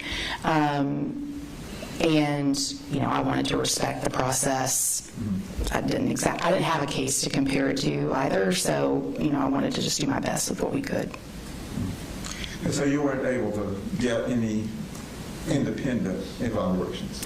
No, but based on what I had heard from family members and others, there were some things I would have wanted to get checked. He had some very early school records that indicated it was either a 504 or an IEP with some concerning behaviors, and I wondered if he needed to be evaluated for autism spectrum disorder and some other things.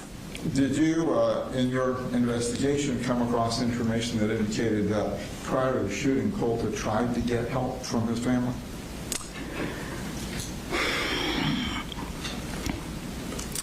I did.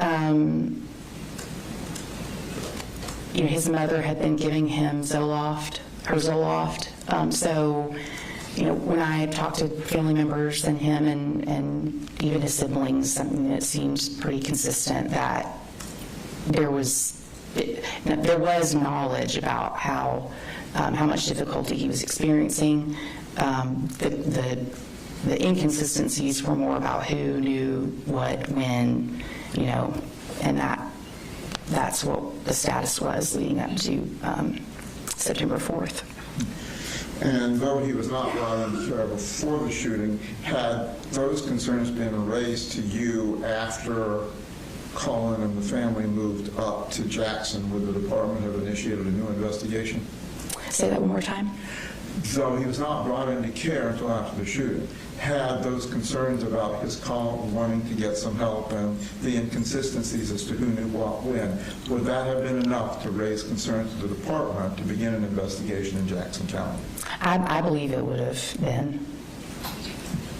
And when, while he was at the YDC, were you familiar with what his diagnosis was? Yes. Okay. And what can you tell us about that? Obviously, if it goes into confidence areas that you can't divulge, but what can you tell us about that? So my best recollection is, and this is like several hundred pages worth of documents, so bear with me, but that he came in, he did extensive screenings at intake. There was pretty regular involvement with like clinical review for the symptoms he was raising. There were some self-harm incidents. He was getting therapy, but I think it was the summer of 2025 when he, best I can tell, is when he started taking medication. And then there was consideration for generalized anxiety disorder, PTSD. At some point there was social conduct disorder. I don't believe that's still a diagnosis, or wasn't at the conclusion of my investigation on that limited record set. There was considerations for malingering that I believe got phased out. He was telling staff that he had. Your Honor, I'm going to politely object. I don't think there's anything untoward going on, but we've already had a forensic psychologist that forensically went through all these things for this purpose and had a detailed report that is presented to the court about all these things. She seems to be trying to go more as a lay person reading these reports, trying to remember them. I believe it could be confusing in that this has already been presented in a more forensic, professional way, not taken back from her, but like she's trying to remember what she read, whereas the other witness was better at this. I think because it's the same thing, it's just confusing. And, it's part of her investigation, and this goes to some of the conclusions that she's going to make with regarding the rest of the family going forward in the case, even though we will reach a point at which Colt will be removed from foster care. So obviously the doctor that testified earlier had the background. He was admitted as an expert to go into those things. I recall his testimony and have extensive notes from it. I'm going to allow her some leeway to testify, but I realize she is just recounting what she's read in reports and that she's not a mental health expert. Thank you, Judge. Okay. So, again, you can go ahead and complete your understanding of what his diagnosis was relative to your investigation. It changed over the course of their evaluations. So, he had reported some family history too of diagnoses like bipolar disorder and schizophrenia, and so there's some notes about that throughout. Mm-hmm. What happened with Colt's position as foster child? Well, he was in our YDC. What happened after that? He was essentially in the dependency case in juvenile court. The parties worked out a compromise, if you will, where instead of his either parent being involved in his day-to-day decision-making, that we believed that his grandmother, his maternal grandmother, could do that in lieu of foster care. Okay. So was she given some kind of custody through the foster care? The judge permitted her to effectuate a legal document. I can't recall if it's like power of attorney or guardianship, but something akin to that with the mother. So at some point then, his case was closed with BFACS. Is that right? His foster care case was closed. The investigative part, looking into the allegations of abuse and neglect, has continued. It's still technically open. Right. Since that's still technically open, does the department have a direction that they're going with that? Now that I have made substantiations against his parents, my plan is then to just formally work through the administrative process of closing out the case. If there were new reports that we got, then that could extend it. That's not uncommon either, but that's the status right now. So then, at that point, then officially, DFAC's connection with Colt will be ended once you close that portion of the case? Yes. Okay.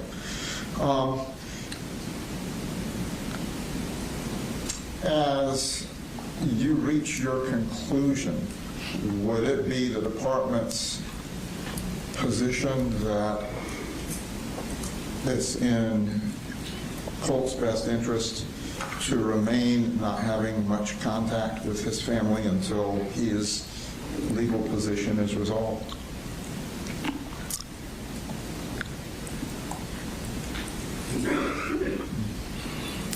Right now, I wouldn't recommend that he has contact with his parents, although if there was some way that there could be appropriate supervision between he and his mother, then I would consider it because of his wishes that he's indicated recently. Okay. Thank you. That's all I have, Judge. Cross, Mr. Smith.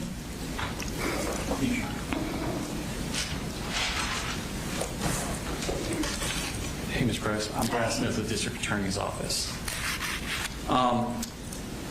So just for clarification, when you say Colt's in foster care, that's more of a legal designation. He's not gone anywhere. He stayed in the detention center the entire time. That's right. Okay. And he's not currently in foster care. Right. Okay. And that's a legal definition for like if someone needs to sign medical things and direct his kind of stuff. Yes, that can be a basis for it. Yeah. And you were talking about his mental health issues. Were you following the court's or the state's presentation of evidence over the last 2 days? Yes. Okay. So you're aware that all of the mental health experts that he dealt with at the facility had found that he was malingering and not truthful about his symptoms? An earlier clinician did. My understanding was that at some point malingering fell off as a diagnosis. I don't know what the current status is. Right. So the first, I think it was Dr. Dupree, his first psychiatrist.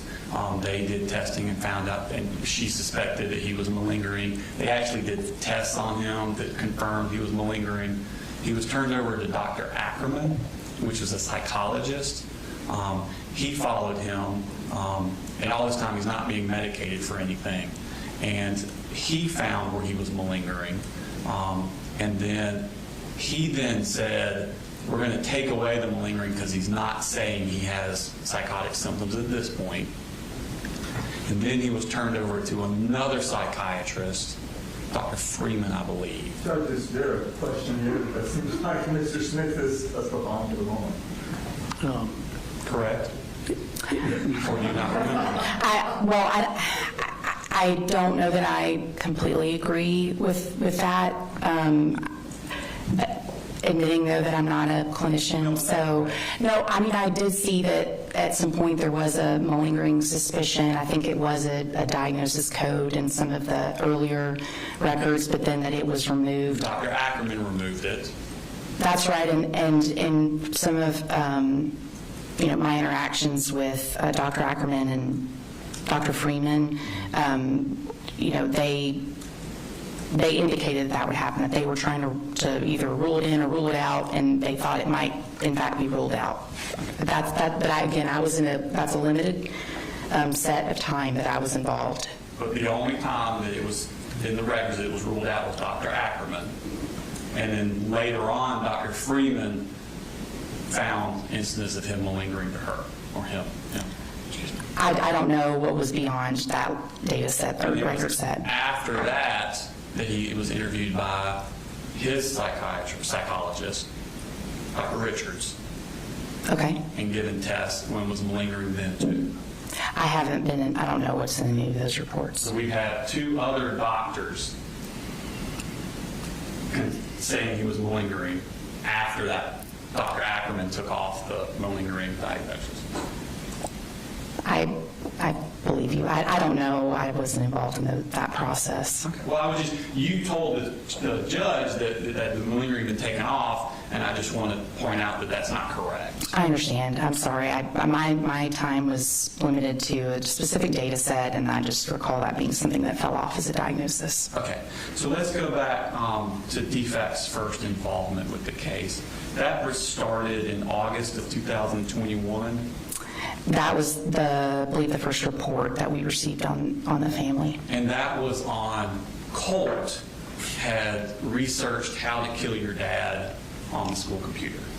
Yes. And he would have been in 6th grade at the time. I believe so.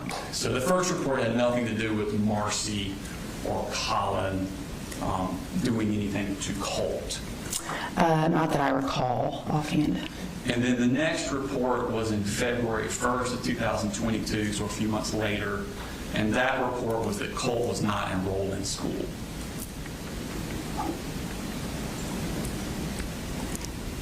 I believe the next report was one alleging physical abuse by Ms. Gray. Okay.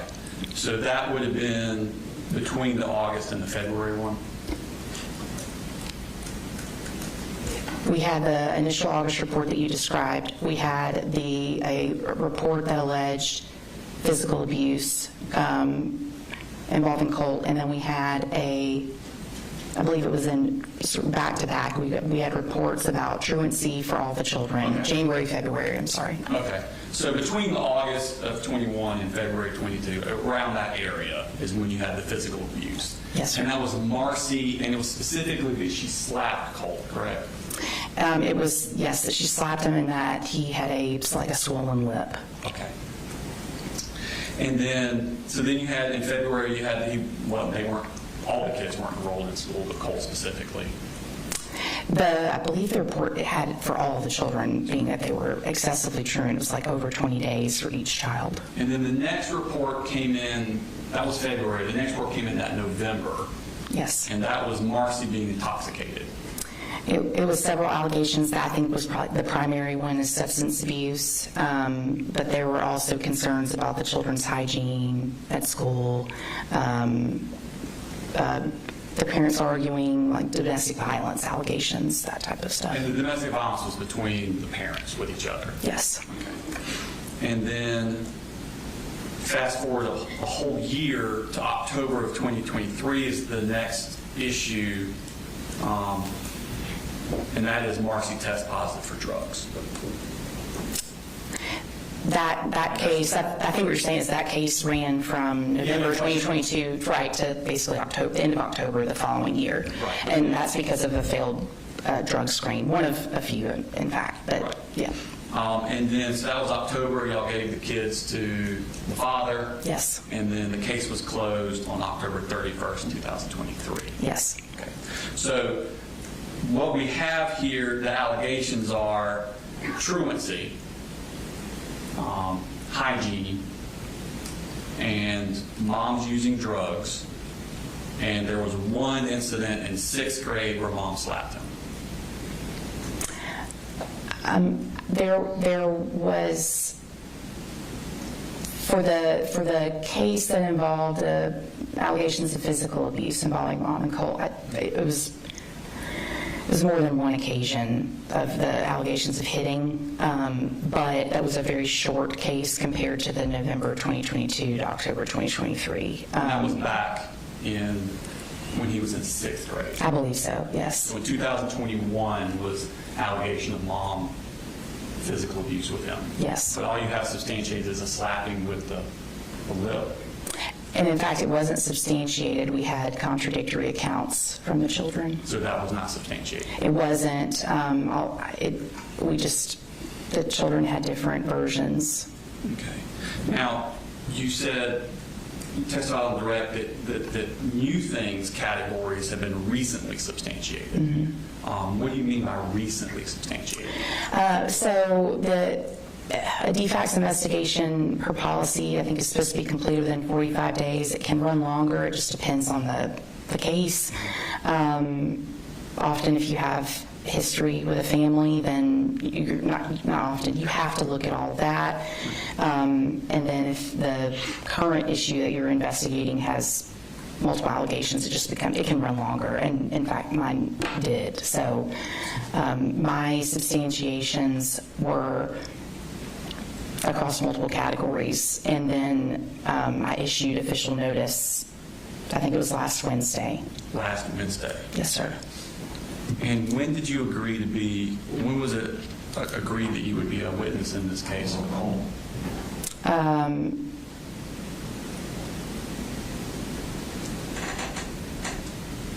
I think that we had talked about it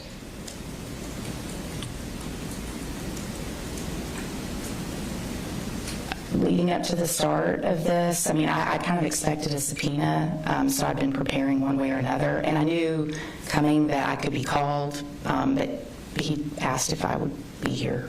Okay. So what I'm asking is, what came first? You knowing you were going to testify, or you substantiating these new claims? Oh, I substantiated first. I didn't. Last Wednesday? Yes. Okay. And you said there were several sources for these new claims. What were the several sources? Record review, interviews with different people, children, family members, other people that are involved in the children's lives. Okay. So these several sources are Colt's family members? Not just that. I mean, it could be the guardian ad litem that is assigned to any of the kids. In fact, it was. And then I'm trying to make sure I cover everybody that I've talked to. DJJ staff, I mean, so it wasn't just family members, but that's generally the universe of what I recall. Process of substantiation, how long are we talking about where these sources came forward with these new claims? Oh, I mean, they're not necessarily new. It's just that I was trying to make sure that I did a thorough investigation into each of them, and it was just significant review of materials. Was it before or after Colt decided he was going to plead guilty and y'all knew there was going to be a sentencing hearing? I didn't know what his goal was going to be for court. Okay.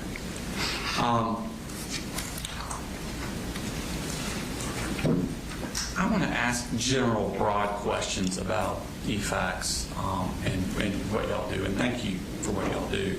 How many children approximately does DFACS monitor for homelessness?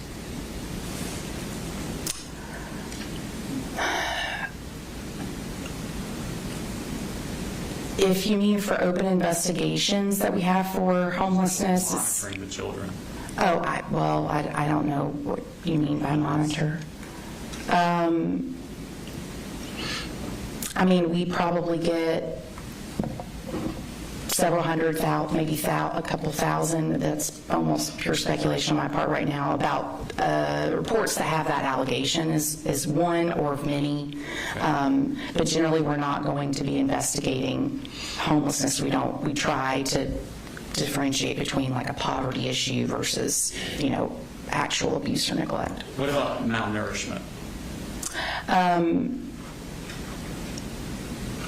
I don't know the number offhand, but I mean, if it's also sort of a sliding scale to try to determine if it rises to the level of abuse or if it's neglect, abuse, or poverty. And so we'll be looking at prior history. We'll look at what collateral sources tell us as part of the initial safety assessment if we get a report that makes that allegation. And how many investigations do you think in a year are for allegations of severe beatings to children? The majority of the reports that we get in any given year are going to include an allegation of neglect. It's going to be primarily neglect in basically every county in terms of number of reports. For physical abuse, I can't recall where it falls in the like top 5, but I could probably get that information for you. We have it publicly posted. We're talking hundreds, thousands? Probably thousands. We get, I think last year we opened several thousand cases in general. I mean, so they would fall within those. Same general idea about how many do y'all get referrals for children that had intentionally broken bones by their caregivers?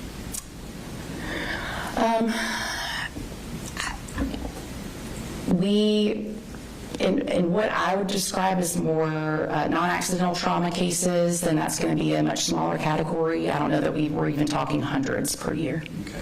How about strangulation? I don't know that number offhand. That's going to be a much smaller category. Intentional burns?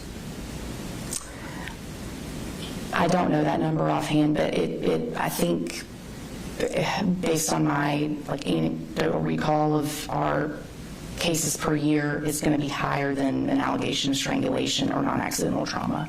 How about sexual abuse? It's going to be a pretty recurrent allegation that we get. That's a pretty large number, isn't it? Yes, it is. How about rape specifically? We categorize it as more sexual abuse or sexual exploitation. That's the maltreatment codes that we would use, so we don't refer to it as rape unless we've done the investigation and we have enough evidence to indicate that in fact occurred. Okay. And the last is probably another subset is like child sex trafficking. Y'all get investigations for that? We do. How many do you think you get that in a year?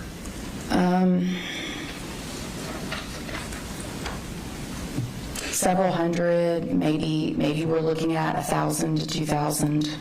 It's been going up in recent years. Yeah. So to sum up, Colt had a less than ideal upbringing in childhood. Yes. But also to sum up, we've seen worse, haven't we?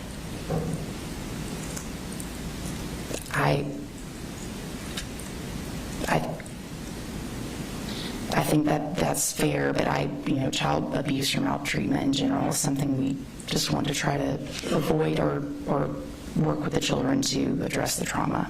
I agree. Thank you. Let me redirect.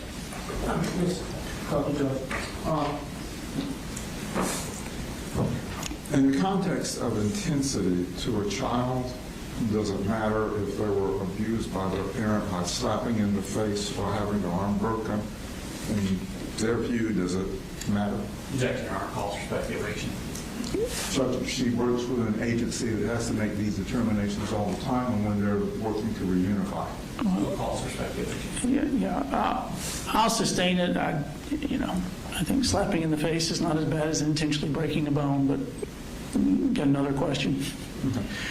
Within the context of DFAC's policy, you don't really monitor cases, do you? You get them on referral? Correct. Okay.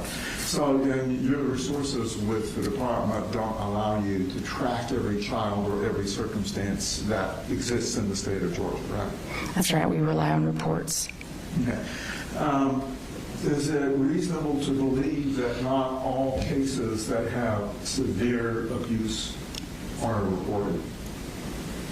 Say that one more time. Is it reasonable to assume that not all cases that have severe abuse are reported to DFACs? Yes, it's reasonable. We often will find out later.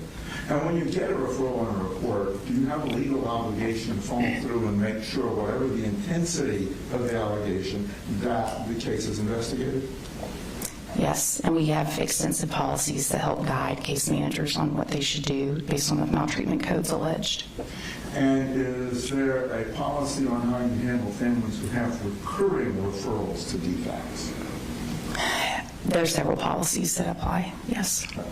And so if a family has more referrals than, say, the standard, which may be one time over spanking a child, but several things, and it may not be severe each one, how do your policies interpret the way you approach that fact? We review all of the records that we have, including just reports, including if we did an investigation, what that is, all the different case types that we would have worked, and then we review them together to determine if there's like chronicity, if the severity of the claims, all of those. So it can be very discretionary, but that's why we have DFACS policy that helps guide case managers. And would recurring referrals raise more red flags than a single referral? Yes. Thank you. That's all the Jennifer. Ma'am, do you mind spelling your last name for the court reporter? Yes, it's BROCE. Thank you. You're free to go.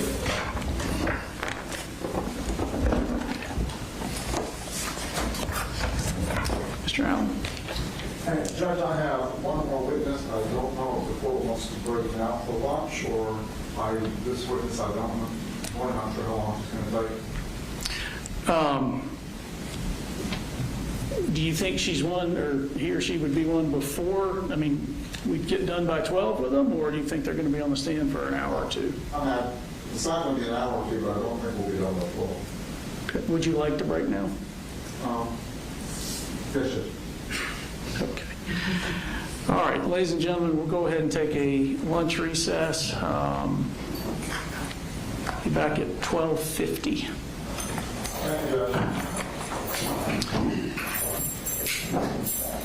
Counsel. Yeah.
Deborah Paul-Hamus to the stand.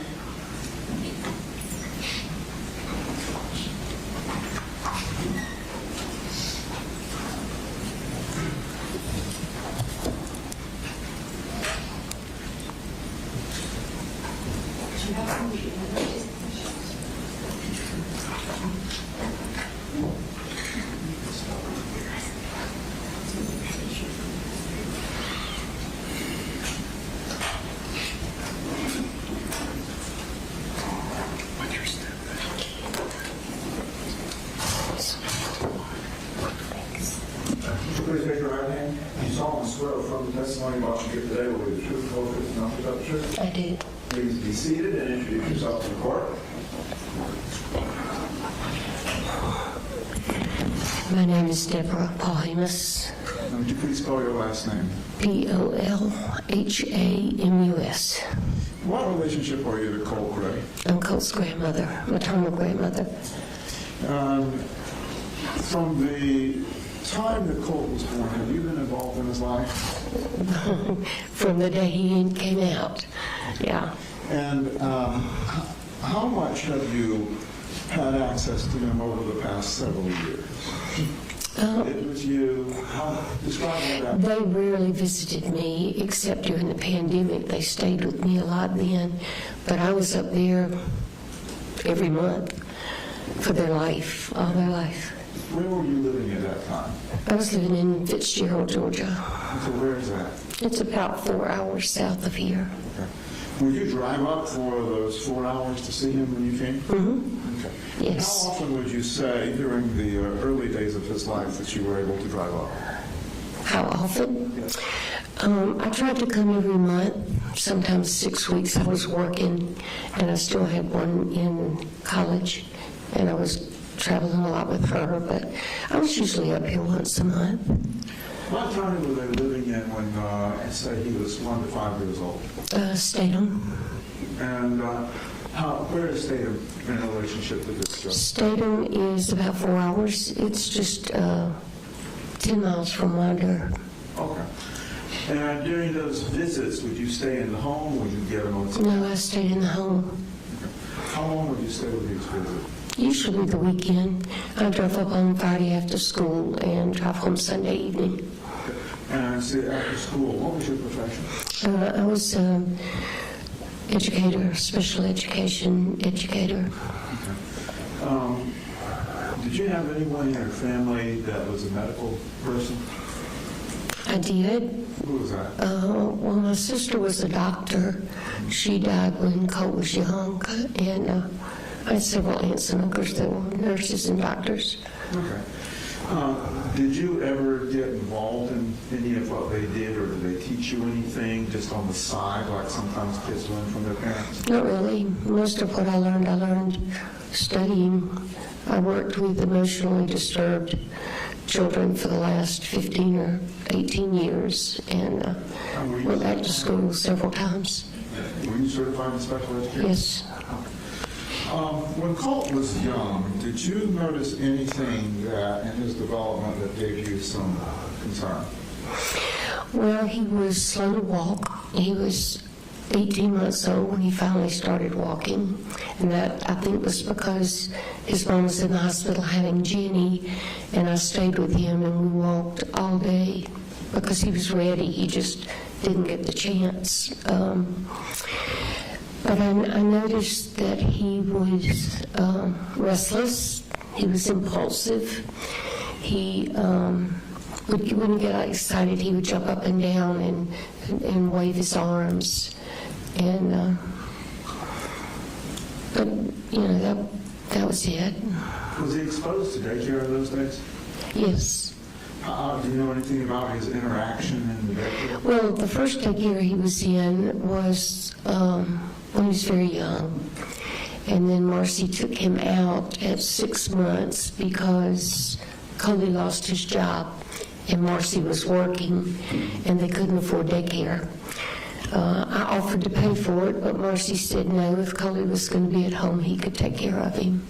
So he was with him for I think maybe 4 to 6 months, and then they put him in the daycare center that was next to the school. I think it was called Helping Hands. And how old was Colt at that time?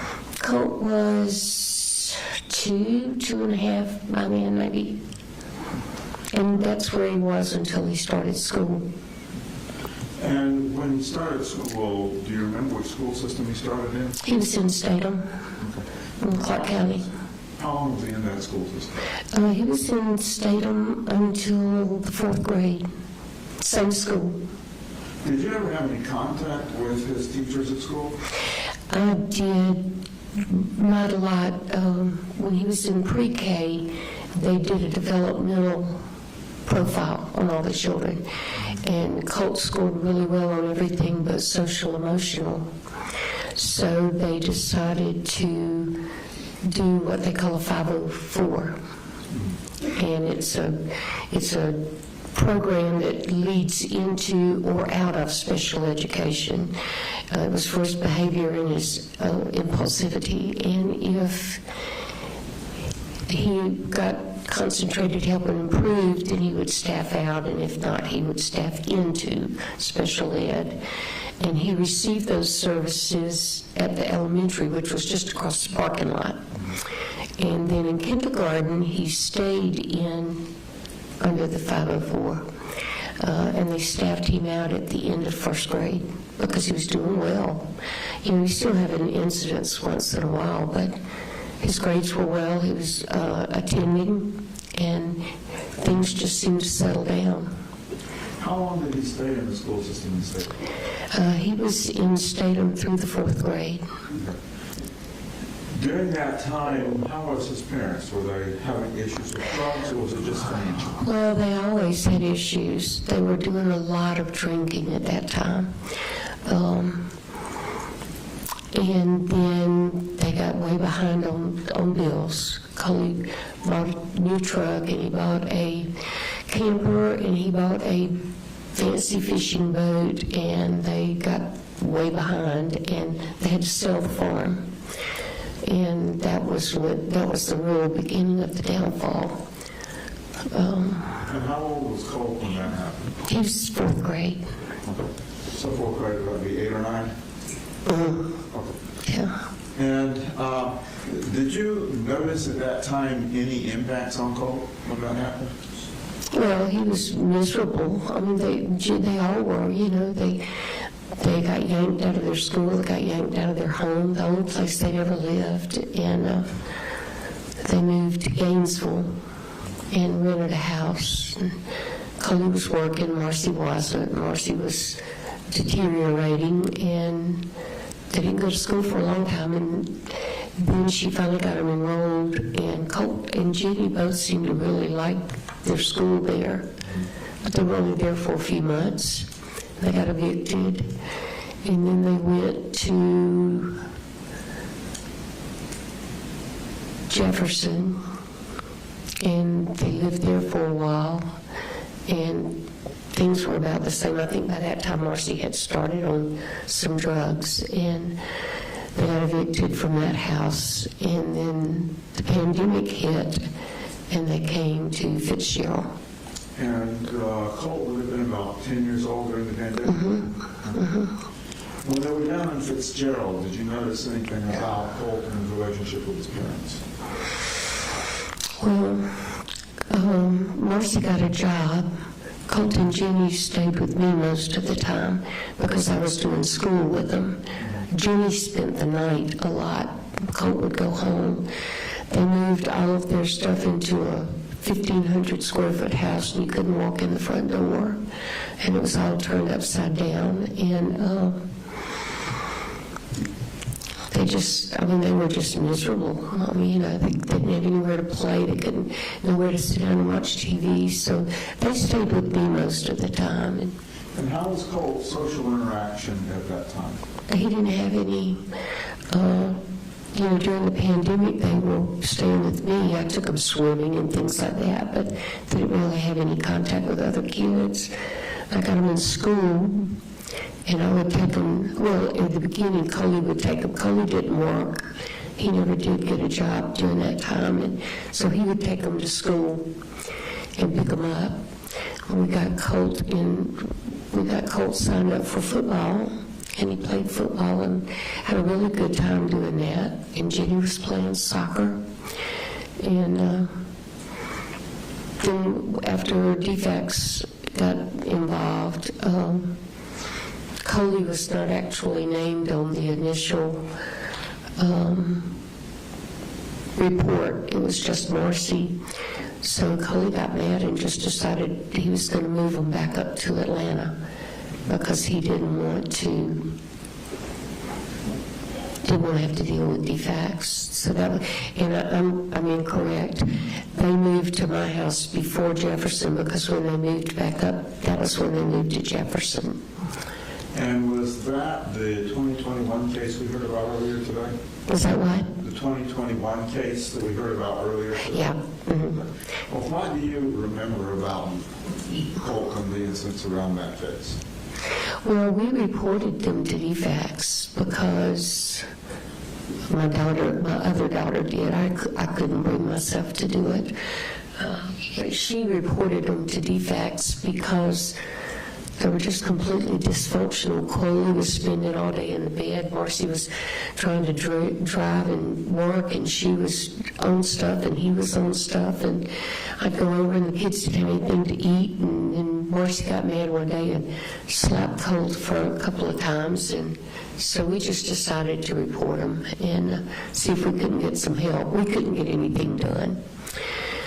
And DFACS was involved for several months, and then Coley packed him up and moved him back to Jefferson. And at that time, was there any discussion about you possibly becoming a guardian for the kids? No, Coley wouldn't talk about it.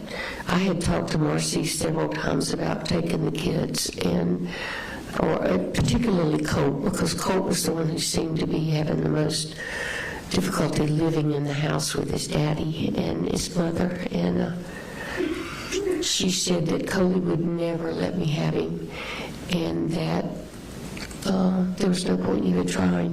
That we didn't have enough proof to convince the courts that he was being emotionally, physically, mentally abused, neglected, whatever. So, and she said that she was afraid that if I tried to take him, he would kill him, or her, or me, or somebody. So they moved up to Jefferson. Did you see any of the abuse between Coley and Colt that you were describing? No, Colt never shared much of it with me. I think he knew I would worry, so he never said much. I did see, there was one incident when they were living in Jefferson where Colt and Coley were arguing, and I told Colt to go to his room. I said, just go to your room, shut the door. And the next thing I knew, Coley had gone up there and gone in the room and was yelling and screaming at him. So Marcy went up there and stopped it, but I never really saw him hit Colt. Little Coley used to tell me about it all the time, but I never saw it.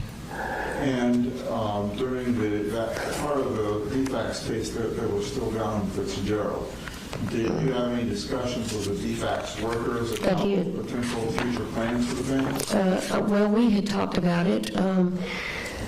They had actually talked about, they were actually going to drop the case. They had decided, Marcy had been clean for a year, so they decided they would drop the case. Wait, I'm getting mixed up. That's the second time.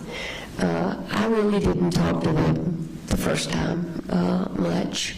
Marcy was really careful about keeping me out of it a lot of times, and so I didn't talk to the DFACS worker then. I did talk to the DFACS worker when Marcy moved back down with Jenny and Colt the second time, but that first time I did not.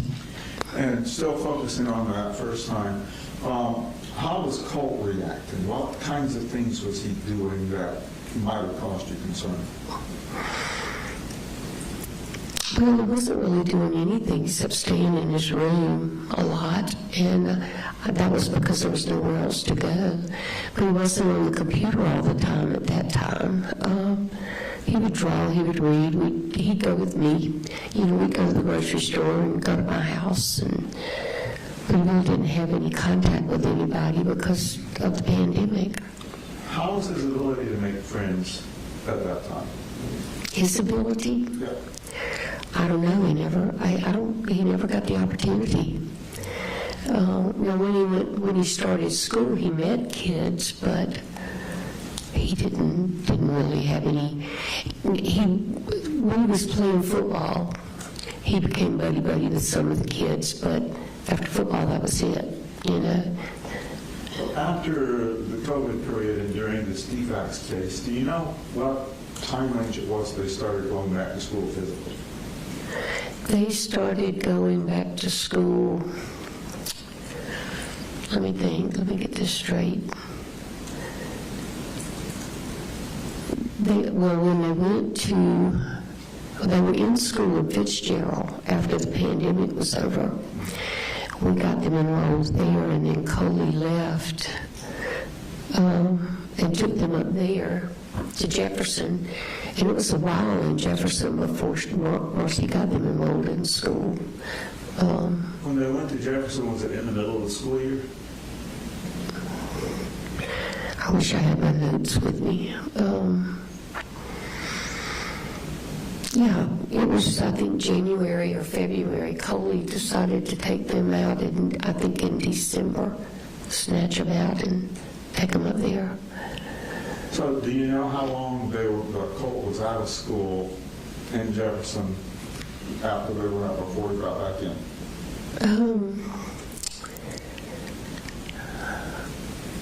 I'm trying to think. That would have been the 7th grade. And he started them in school. Marcy started them in school not long after they got up there. And then they got evicted from Jefferson, and they moved to another area in Jefferson, another house, which put them on the other side of the county, so they had to start on a new school again. And they were there, I think they finished out the year there. And then in the 8th grade, that was when Colt didn't go to school. I went and got Marcy and the other two and made them come to Fitzgerald, because I couldn't keep myself spread that thin. And Colt chose to stay with his dad, and he didn't go to school at all that year. And so during his 8th grade year, he was solely with his father? There was a time that he came down, I think in the summer, but I don't think he came down during the school year. And how often were you able to go back and forth with the kids down living with you? How often were you able to go back? I went very few times because Marcy was, by that time, she was pretty strung out, and I had Coley and Jenny, and I was taking them to school, picking them up, feeding them, and trying to keep up with her, and so I didn't get up there very much. We didn't even talk a lot. During the time they were in Fitzgerald, was Marcy still having the drinking and drug problems? Yeah. Did DFAX get involved again down there? Yes, they did, and that was when I talked to the DFAX worker, and she got off of them, and then she went for a while without taking any and was passing all the tests, and but she never did really quit. Not then. She did at one point, but she had started back by then. Was that the time that Coleman took all the kids again and moved back up because DFACS gave him custody? Yeah, that was when the incident happened with Marcy and me. And I called DFACS. Marcy told me that DFACS had decided to drop her case because she had been a year drug-free. And I called the DFACS worker and told her that Charlie and I were going to Virginia for a week and that the kids were going to be staying with their mom and that I needed to know if they would stop by and do a checkup just for me. And they said sure, and of course they stopped by and she tested positive for 3 or 4 different things. And I was still in Virginia, so that was when they called Coley. They had to leave her with somebody and they couldn't leave her with me, so they called Coley, and he came and got him. And just to clarify for the court, who is Charlie? Charlie's my husband. Okay. And all this time the kids are back and forth in your home, Charlie's there too? How much conversation or interaction did you have with Colt during the time the kids were down there and he was up with his dad? Not a lot. Not a lot. I went up, I think, maybe once or twice, and we talked on the phone some. But Coley was real good about changing his, I shouldn't say that. But little Coley, the last time I was up there visiting when the kids were with their daddy, little Coley kept begging me to stay.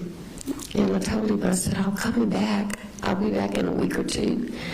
And he said, Mammy, my daddy's always so much nicer to Colt when you're here.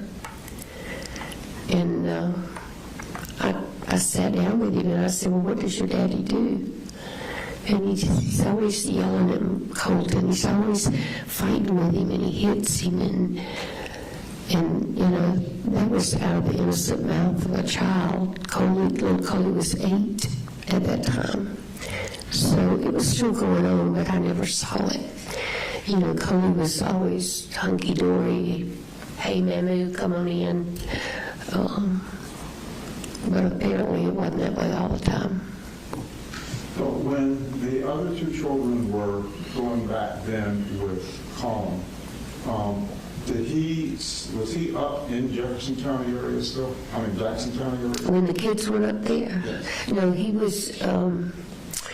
He and Colt had moved to Bethlehem while I had Marcy and the kids.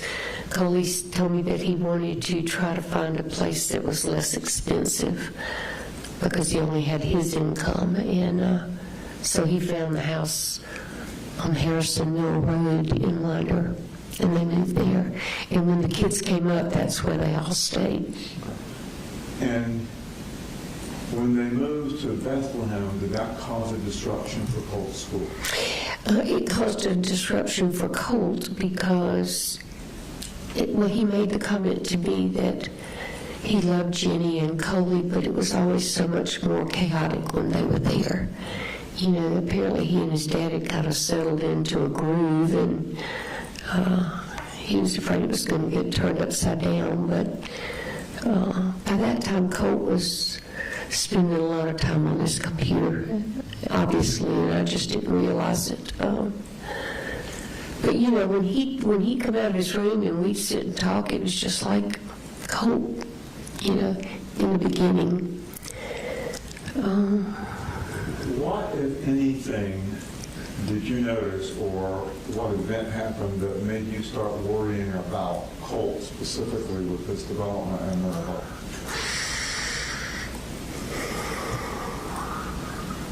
Well, the most recent of things and the most concerning was when his mother left rehab. They had gotten into a groove, and Coley was really trying. He was doing the best he could at that time for the first time. But Marcy left rehab and went to Winder. Approximately what year frame is this? I'm sorry, what? What year, what time frame is this? This was in June, July, before the shooting. Okay. And A few months before the shooting? yeah. Okay. And she, the day that she got there, I got a call from Jenny, and she said, "Mama, my mama's here." I said, "No, I just talked to your mom last night. She's still in rehab." "No, she's here." I said, "Well, let me call your daddy." And I hung up, and before I could call Colt called me. "Mama, did you know my mama's up here?" I said, "No, I didn't until Jenny just called me and told me. So let me call Coley and find out what's going on." Well, from that point on, it just slowly deteriorated. And what kinds of behaviors was Colt exhibiting that caused you concern? He was much more anxious, much more verbally abusive and hostile. Even to me, if you were in here and heard all the conversations when in his dad's trial, he had never talked to me like that, and that was an indication to me that he was really, really struggling. Did you try to suggest anything for Colin or Marcy? I talked to him about getting some help for him, getting some therapy or some kind of treatment, and I always got met with the same thing. "We'll call the doctor. We'll call somebody. We got to wait for the insurance to kick in." And I told him, I said, "I'll pay for it. Just get him some help, you know." As a special ed teacher, did you have any concerns about specific issues with Colt or just wanting to find out what's going on? Well, the thing I was most concerned with in those last weeks was that he just got highly, highly agitated and impulsive. And he began having, the last couple of weeks when I was around him, he was having irrational thoughts. And he was almost to a point of not making sense. Sometimes when he would talk, just erratic. What did you know about the gun that Colt had? I knew that his daddy bought it for him for Christmas. Cole told me that he got it because Colt seemed interested and he really wanted to find something that they could do together. From the time Colt was little, Coley talked about taking him hunting, Of course, he bought the gun and they went hunting once. That was kind of the way things happened. But I didn't know that much about the gun itself. I knew it was an AR something, but that didn't mean anything to me. I knew it wasn't a handgun. Did you ever see it directly in Colt's possession? I did. He came in the kitchen and showed it to me when I got up there at Christmas. And then once when I was in his bedroom, he had it in there and he showed it to me and talked about how you load it and how you shoot it. Did that cause you any concern that he had the gun in his bedroom? Honestly, it didn't at first because my daughter had BB guns and she kept them in her room. I mean, we never had real guns, but Coley kept guns all over the house until Marcy sold them all. When they lived at the farm, he probably had 20 or 30 guns. And some of them were locked up, but most of them were just sitting in the corners. My daughter always told me it's a miracle I didn't get run over by a train. I'm so oblivious to things, but Colt didn't walk around with it all the time. It was just in the corner of his room, and I just honestly didn't think anything about it. And then in the June event that you were referring to in 2024, did anything come up that made you concerned that he had access to a weapon based on his increasing aggression and anxiety? No, I asked him one day if he kept it in there all the time, and he said some of the time, and then he told me that he had asked his dad to put it up for him. And then the last time I was up there, he came in and said, I told my dad I wanted him to lock my gun up. This was when I fell and broke my hand the week before the shooting. And I just figured that Coley did. And did Colt's behaviors ever rise to such an extent that you attempted to get some kind of appointments in place for them to... Yeah. No. Colt had a really bad panic attack at school, and the counselor called his dad, and his dad told him he couldn't come and get him, he was at work. So she called me and asked me if I would just talk to him. So I did, and calmed him down some, and I told him, I said, even if I leave right now, I can't be up there before school's out. You're going to have to stay there. So just stay in the counselor's office and sit down and do some deep breathing, and I'll be up there in the morning. I'll come up in the morning. So I got in the car the next morning and drove up there. He called me when he got home from school to let me know he made it home okay on the bus. And I went up the next morning, and Colt was at home. And I asked him how he was feeling. He said he was feeling better. And I told him that I was going to the school, and I went to the school to meet with the counselor. And I told him, I said, I don't have an appointment, but I really, really need to speak with the counselor. So she did see me, and we talked about what my concerns were, that I just had this feeling that Colt was going down a rabbit hole or something. And she said that they had just started using a certified therapist with some of the students, and that if I could get Coley to fill out the paperwork, she could start seeing Colt. So she emailed the paperwork to Coley, and he did fill it out and emailed it back. That was on Wednesday. No, that was Thursday, and she told me that she would be at the school the next Thursday, and she could see him then.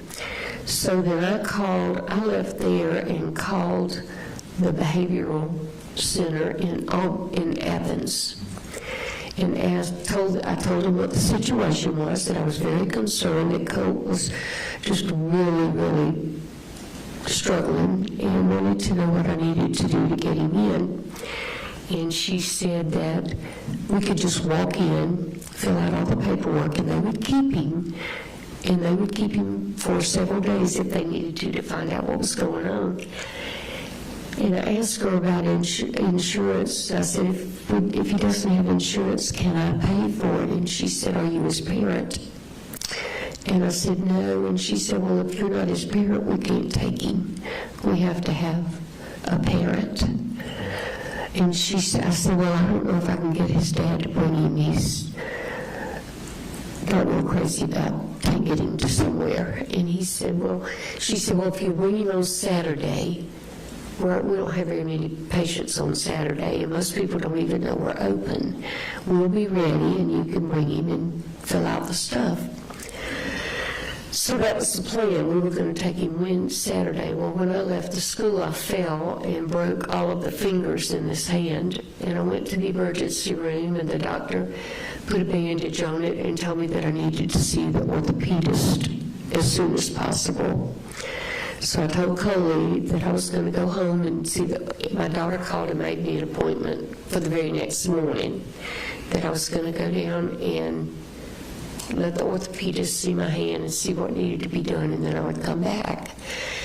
And I asked him if he was going to take Colt, and he said, yeah. Well, then Marcy told me she would go up and they would take him together. So I came home, went back to Fitzgerald, met with the doctor Friday, and Saturday morning Marcy was still at the house, and I asked her, I went by there, she was staying at my mom's house by then, and she said that she and Coley had gotten into a big argument and he wasn't going to meet her to take Colt to the doctor. So we didn't go. And of course, you know the rest of it. And what week was that you broke your hand and you set up the... That was the last week of August. It was the week before the shooting. So that appointment would have been on the Saturday before September 4th. And then, from what you just said, they never made the appointment. Okay. Well, I actually made the appointment, they just didn't go. They didn't go? Yeah. And did Colin take any other steps between that day and September 4th? I called 2 or 3 times to find out how things are going, and he said, oh, things are good, Colt's been fine. Colt didn't have a phone by that time, so, no, he did. But I called him and he didn't answer. And then...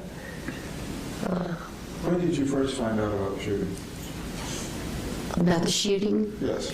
I was at the house, and Marcy was over there, and Coley called, and he called Marcy. Marcy didn't answer the phone, so he called me, and he said, I need to talk to Marcy. I said, she's right here. So I handed her the phone, and he read the text message that Colt had sent, and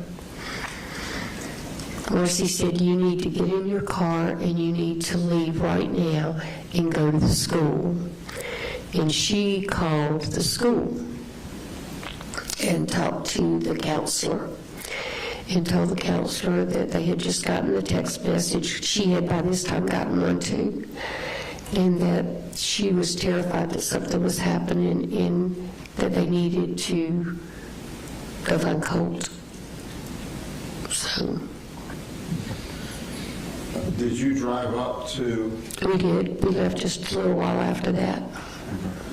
And when you got to Winder, is that when you first spoke with Inspector Smith? With who? Inspector Smith. No, I didn't speak with him then. We went up, and it was like crazy. So I told Marcy, I said, I'm going to take Coley and Jenny back to Fitzgerald. There's nothing that they can do here. I want them in this. So when I got Coley, and when I went to get Jenny, she said she didn't want to go, that she wanted to stay there with her daddy. So I put Coley in the car, and we headed back to Fitzgerald. And we had just gotten to Fitzgerald and gotten him to sleep when DFACS called, when the sheriff called and said we had to come back. That DFACS was taking the kids, and I needed to bring him back. So I got him in the car and turned around and drove back to Winder to take him. And it was sometime that next day, I think, that I talked to the investigator at the sheriff's office. And that was when DFACS took the children in the care? Mm-hmm. Mm-hmm. They already had Jenny. They had taken Jenny when Coley went in to do his interview, and they took Colt. They were waiting for me. I got back up there about 3 o'clock in the morning, and they were waiting for me at the sheriff's office. Now, when you were interviewing with Inspector Smith, did you give him any of your thoughts as to why this happened? I honestly can't remember, but I'm sure it had something to do with his mom and dad. By that time, my brain was so fried. I honestly don't remember a lot of what we talked about in that interview.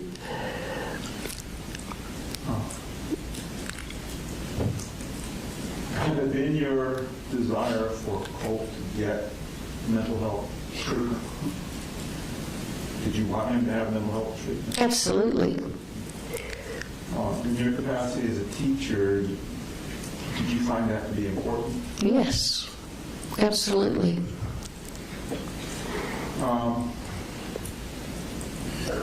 At this point, nothing we can do to change the truth.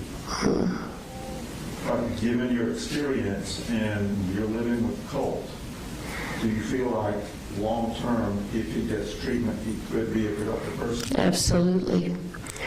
I know that's hard for a lot of people to believe, but the Colt that I knew and the Colt that I know now is not the Colt that did all of this. His mind was so distorted and just discorded that he had convinced himself that this was the way for him to go because he could be somebody. All he ever wanted was to have a friend. All he ever wanted was to be included and loved. I found a note in his room I found this before the sheriffs got there. We went to the house after it was all over, and I had taken Coley. And I told Marcy, I said, I'd like to go and maybe get a few of the pictures and things. I don't know what we'll have access to. And then I found a note in he had a little book that he kept on the fireplace that he made notes in. And there was a new one that was in there, and it said, why can't somebody just love me? And that's the way Colt felt. You still have contact with him now, right? Every week. You visited him in person? Every week. You have phone calls with him? How has he changed from the time he was first incarcerated to now? From when? From the time he was first incarcerated? He's so much better. Colt was in desperate need of routine, structure. He never had it, ever, except at my house. The first time we ate dinner in the pandemic, he said, "Maybe can we please eat at the table?" We never eat together at our house. That was all he ever wanted, and now he's got structure. And he's on medication, and it's helping him sleep. I called Dr. Friedman one day while he was at his first facility. Colt was still talking about hearing voices. And I said, well, do you know which voices you're hearing? He said, it's mostly my daddy. And I called Dr. Friedman and I said, Colt has been tormented by his parents and his daddy all his life. I don't want him tormented the rest of his life. You need to do something to help him with these voices. And he did. He put him on medication, and it really helped.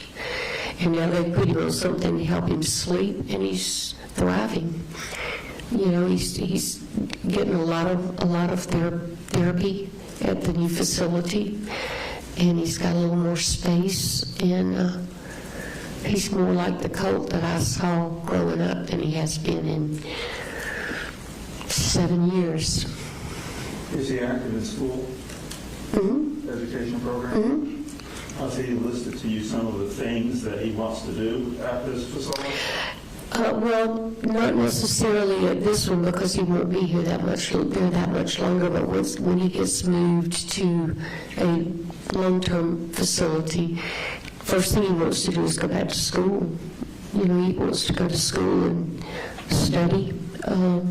He's been doing a lot of reading, and he's starting to work on his GED. And he's been doing. So we've been talking a lot about mediation. The group that he's with, sometimes kids will get into arguments. And one day he told me that two of the kids were arguing, and he said, I just kind of got between them and tried to talk them down. And I said, well, that's called mediation. Maybe that's where you need to look. You could become a mediator as much as you needed help. Now you can give it to somebody else. Have you been in contact with the administrative folks at the YDCs that he's a... Yes. And have any of them indicated to you that he has behavior issues that disrupt other or towards other people?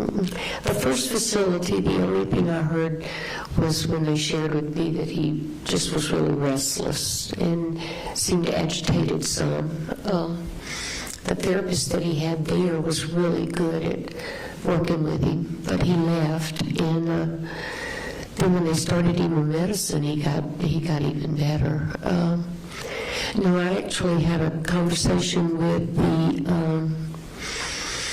one of the counselors from his new facility the other day. He called just to check in and said that Colt was doing really well, that he's doing well in school. He abides by the rules, and that's all he ever needed was to know, this is what you need to do, and he'd do it, but... Well, this court is going to make a decision on what to do next. Do you have a request of the court as to what you would like for them to decide? Well, obviously, Colt pled guilty because he did it. You know, there's no denying that. He's accepted that responsibility. We've talked at length about remorse, how bad he feels about it, and how he wishes he could change things, but he can't. I would like, obviously, as his grandmother, and knowing what a great person he was before the trauma and since, I'd like to see him have a chance at some point to prove himself, to mediate, to do something productive. And I told him, I said, if you don't get out of prison, you can do it there. But if you do, you need to make sure you're ready to shine and show people that you are worthy. Seek forgiveness and go on. Thank you. That's all I have, Judge. Cross.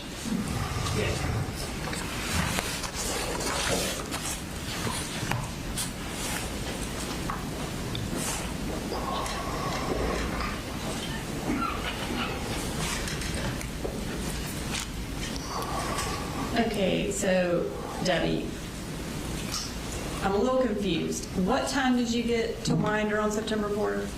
What time did I get what? To Winder on September 4th of 2024. Oh, it was after lunch. So you left at like 10 o'clock to drive up here. No earlier than 2, right? No, it couldn't have been earlier than that because, you mean on the day of the shooting? On the day of the shooting. Okay, no, we didn't leave until probably lunchtime, got up here around 4. Okay. And you're saying you got there before law enforcement arrived at it? No, they were all over the place. Okay. No, it was the next day that we went over there after we had brought Coley and them back. And we went to the house because we had a key. I had a key because I was in and out all the time. Earlier you testified that you found the note before law enforcement. No, I'm sorry. No, it was the next day. I wanted to go by there. I had taken some of, over the years, I had collected things of their lives that I didn't want to disappear. You know, pictures, drawings that they had done, toys, Christmas ornaments. And when they moved in with their daddy and things settled, I took a lot of that up there to them because I knew in all the moves that they went through, things got thrown away, and I didn't want everything to get thrown away. So when we took Coley and to DFACS, we had gotten a hotel room, and the next day before we left to go home, I told Marcy I wanted to ride by and see about getting some of that stuff. I said, because I didn't know what was going to happen to the stuff in the house. I figured that we would at some point in time have to pack everything up if Coley wound up going to prison, but I didn't know. So that was when I found the note. And where was this note? It was on the fireplace.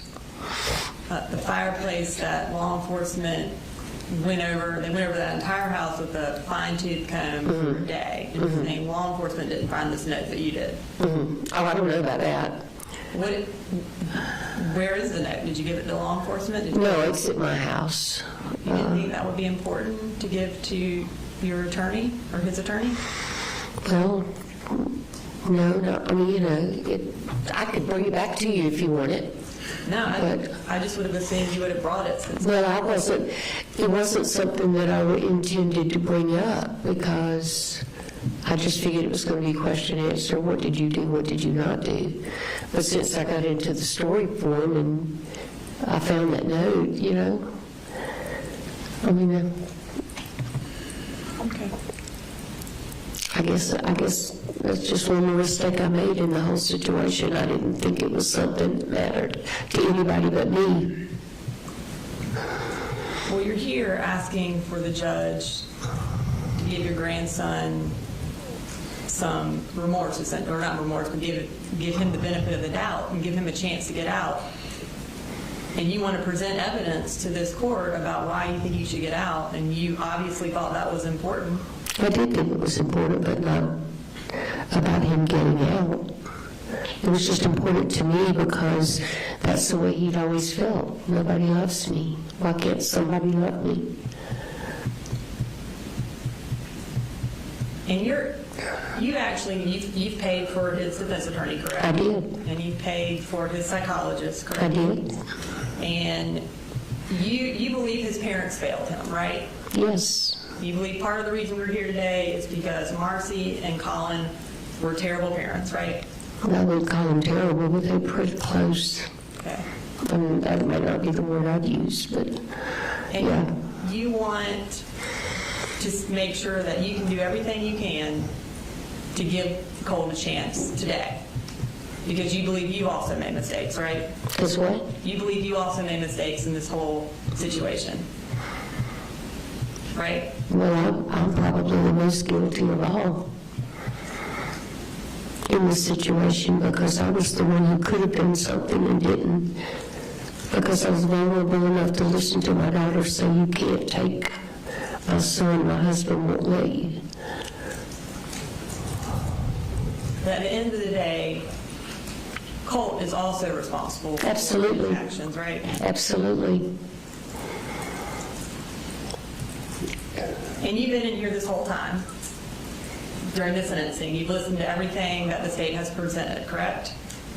And one of the things that we presented was a jail phone call between Colt and Marcy, and you were present for that on December 5th. Most of the calls that they took, I wasn't even in the room. Marcy was staying with us at that time. Marcy was staying with y'all, and she would talk to Colt. Mm-hmm. You would also drive her up to see Colt, right? Because she didn't have a license at that time.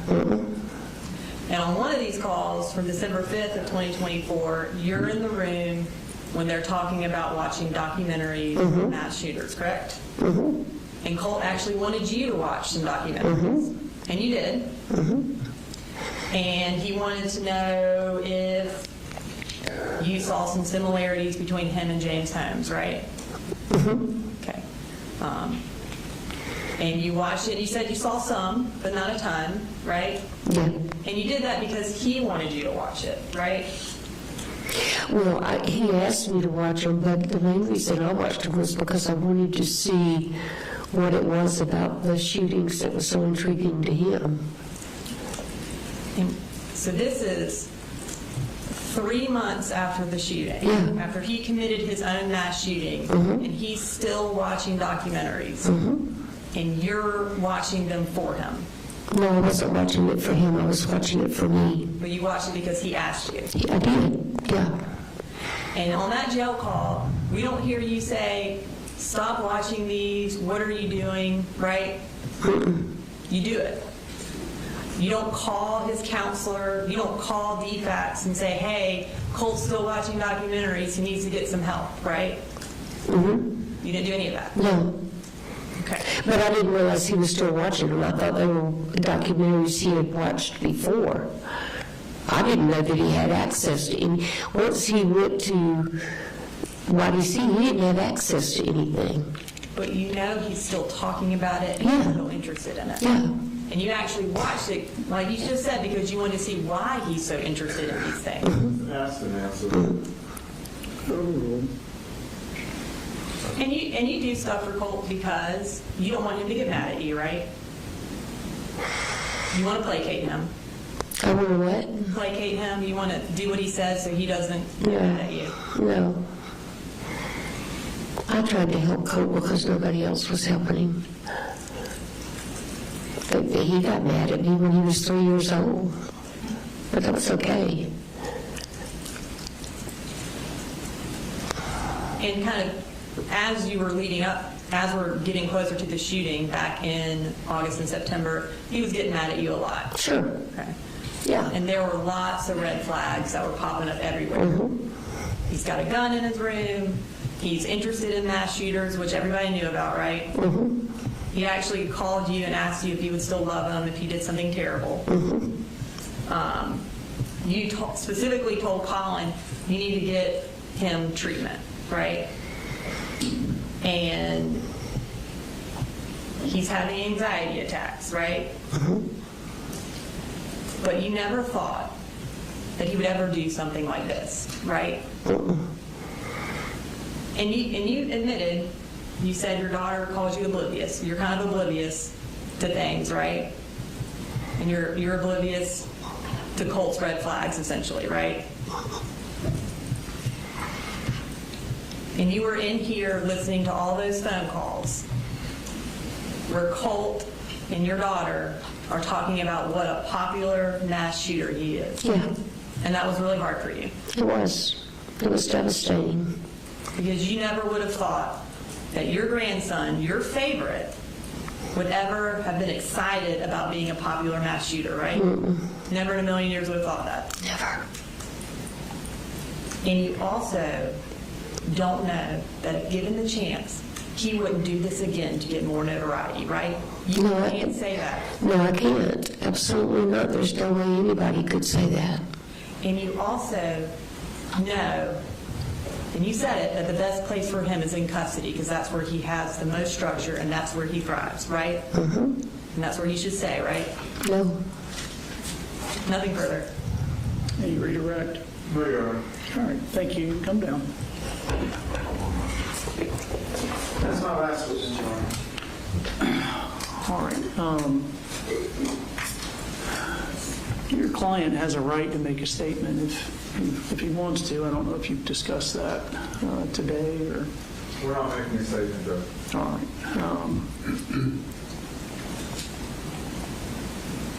You all ready for closings, or do you need a break? I'd like a restroom break. All right. Take 10 minutes.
All right, for the record, we're all present.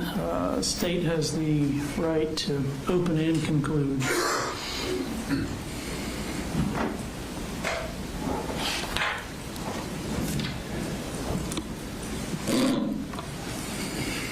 Your Honor, the impulse in something like this would be to give an impassioned plea, but I can't match the eloquence of the victims when they spoke on Friday, and I cannot comprehend the depths of their loss. So I will leave that with them, because I think they touched on it perfectly. But I do want to talk about Mr. Gray. I think it's become abundantly clear through the state's presentation of evidence that the ultimate goal of all of his actions and his underlying motive was to be famous, not in the sense that we adults think of fame, but specifically famous and popular within this subculture community known as the TCC.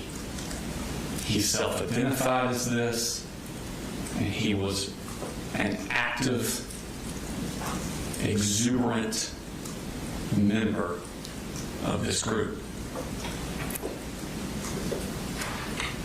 And when this case happened, coming into it with an adult's perspective, and the investigation caught Colt right then, and then quickly in the days after started to notice the guilt of his father,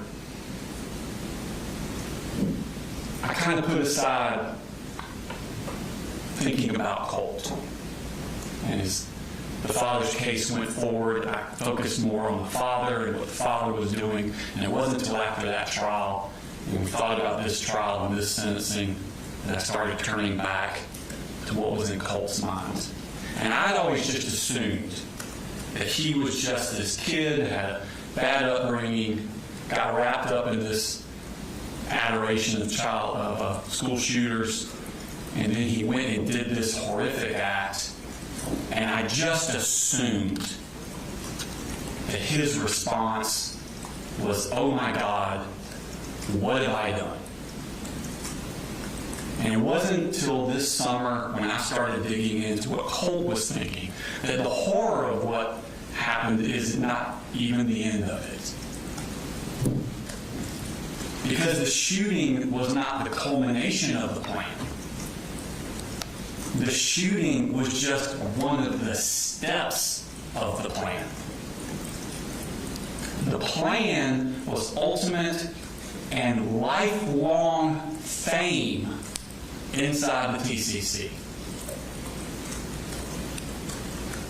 He took steps before the shooting took place to put Easter eggs, callbacks into the case, anticipating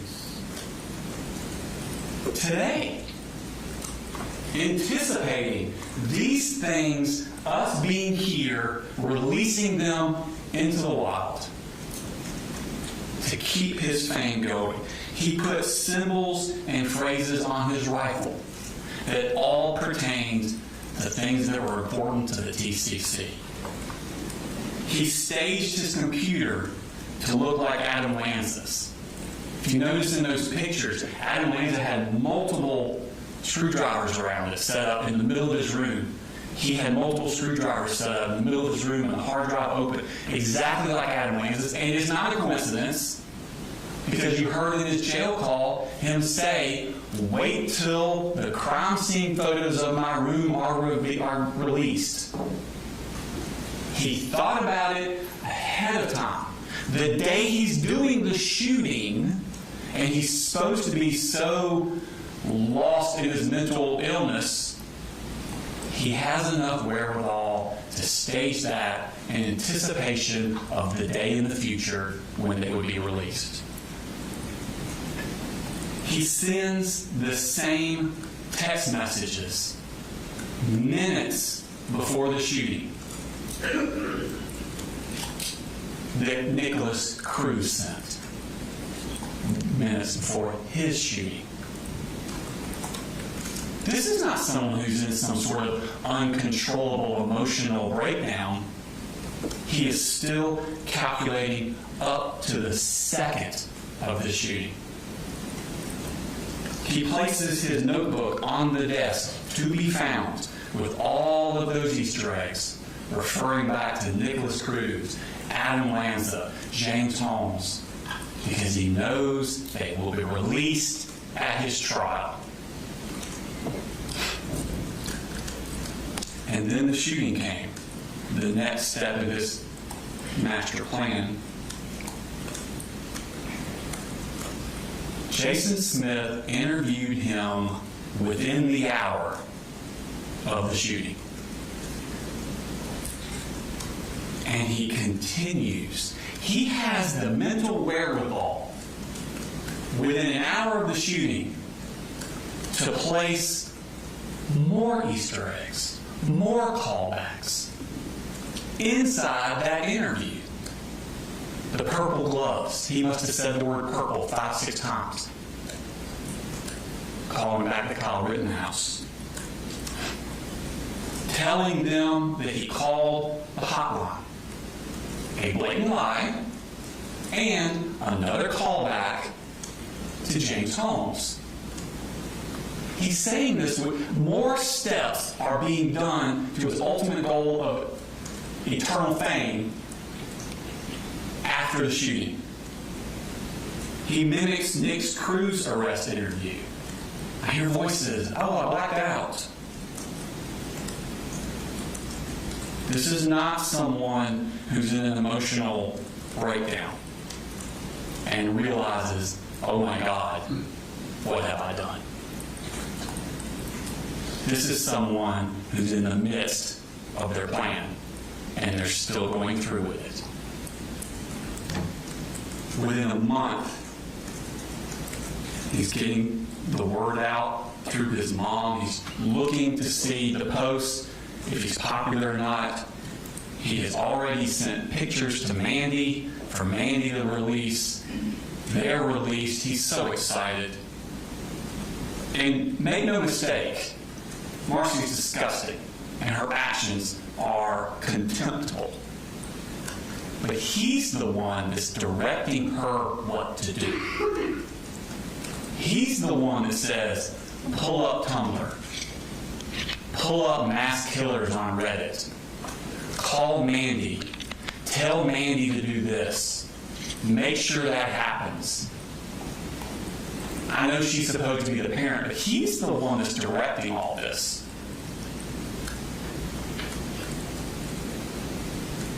On the day of his court hearing in May of 2025, 9 months after the shooting, he came into this courtroom for a hearing where the weight of what he has done is supposed to fall upon him.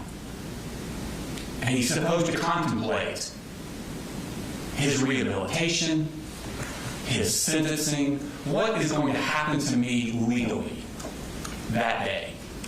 But what does he do that night when he gets home? He's back on the internet, back in the TCC, concerned about what those people in the TCC think about his hair. And he's saying, get the word out. I'm going to grow my hair back out because they liked it longer.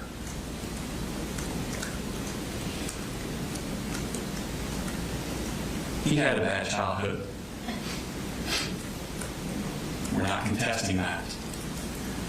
But the childhood he had, and to try and say that that had anything to do with what he did, is offensive to the thousands of children in Georgia who are truly, truly brutalized every year.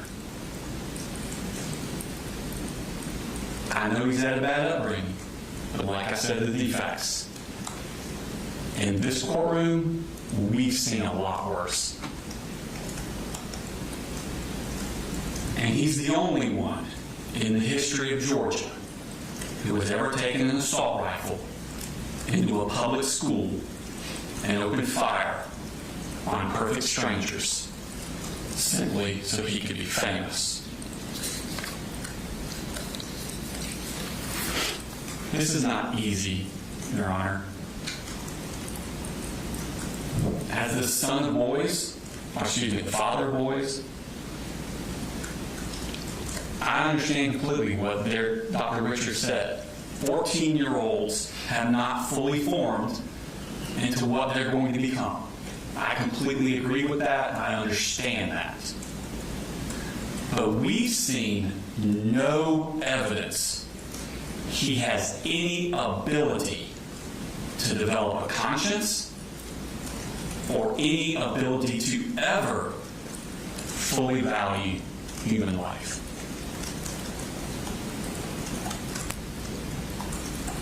It's like a shark in the swimming pool.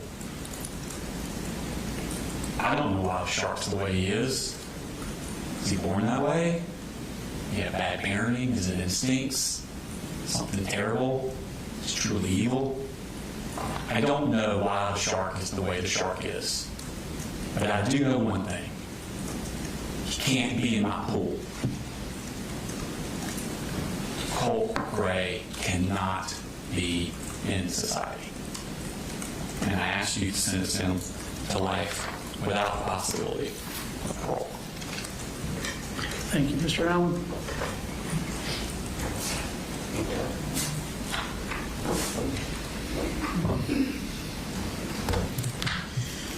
Thank you, Judge. There's a reason that our legal system treats children differently. And Mr. Smith has just talked about it as part of his closing. They are immature. They're not fully developed. Their characters can be changed, molded, and mangled by whatever force grabs onto them when it's not filled with the proper things. Colt Gray's life was not filled with the proper things. His parents didn't give him any stability. His parents didn't give him any of his needs. His parents didn't give him proper medical care. And most importantly, they did not give him proper psychological and mental health care. When they saw him deteriorating, when they saw him drawing into himself, when they saw him disappearing into his room, what did they do? They spent their time in their own worlds, on drugs, buying guns, and splitting up and coming back together and splitting up and changing schools and giving absolutely no stability. Children, in the best of circumstances, need stability. Children who have special needs, by nature, need even more stability, more predictability, not less. Colt got less. Colt had issues that his grandmother was willing or able to identify when he was young that the parents didn't do anything about. Colt got less stability than he needed, which made him even more vulnerable. As we look at how we sentence somebody, and we're not taking the position that he didn't do something wrong and heinous and horrible, that has to be admitted, and he's admitted that. And he's come forward today. He could have had a trial, but he didn't. He spared the community the trial by stepping up to do a plea to admit his guilt. He admitted his guilt that day on 2 occasions. Now, there may be some conversation as to whether it was every fact that he put in those interviews was honest fact or not honest fact, or changed or manipulated. He was traumatized before he did the shooting, traumatized by his own actions, and the trauma continued after the shooting when he finally realized what he did. Yes, he had some bits of clarity, but that is driven not by evil intent, but by a desire to be accepted.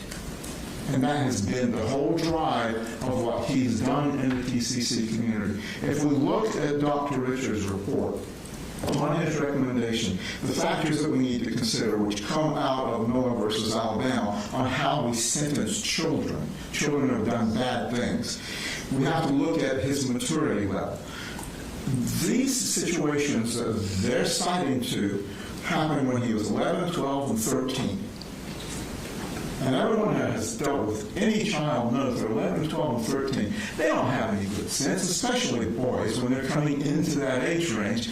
Anything that's a risk is something that's worth doing. But when you're left isolated, when you're left with no moral grounding, when you're left with no proper parental figure, you search for it somewhere else. You search for a model. You search for a hero. You search for a community that is accepting to you. That's where the vulnerability part comes in. He jumped onto a community that he could get accepted in and started reflecting. They call it mimicking. He's reflecting the behaviors of the people he's reading online. It's not that he's mimicking shooters. He's reflecting the behaviors of the community that seems to be willing to accept him, but his own parents won't. Well, his own parents won't even give him the minimum that he needs to think of himself as being worthy. Yeah, he may not have been hearing the voices, but certainly he had and reflected ideations of wanting to end himself, but not. A level of self-hate that I can't begin to imagine.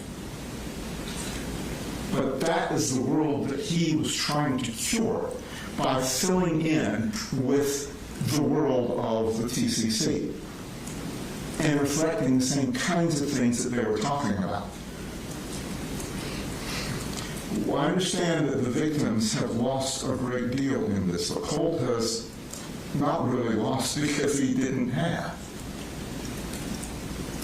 He didn't have those supports in his family, and he didn't have the help that he needed.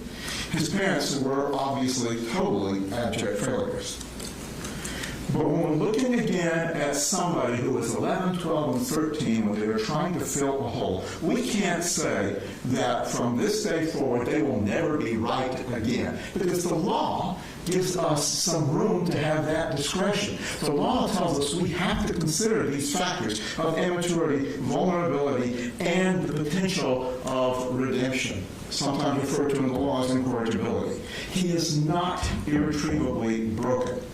That's been demonstrated by what he has done in DJJ. That's been demonstrated by the conversations and the development we've heard from both Ms. Gross and from Ms. Polhamus as to how he has changed when he finally got what he needed, which nobody had given him until this event. The idea of Easter eggs, you would have to assume a level of maturity of a 12 or 13-year-old to be able to plan that out and to think that through. And we also need to look at the dynamic of Marcy and Colt in those conversations. Because a few months before that, Marcy had threatened to kill him. And now he's having a conversation where his mother is actually engaging with him, not threatening him. We've heard about from Ms. Gross again, the DFACS cases where his mother had abused him, and his mother got drunk around him, or high, or whatever drug of choice she had at the time. And now she's in a conversation with her where she's laughing with him.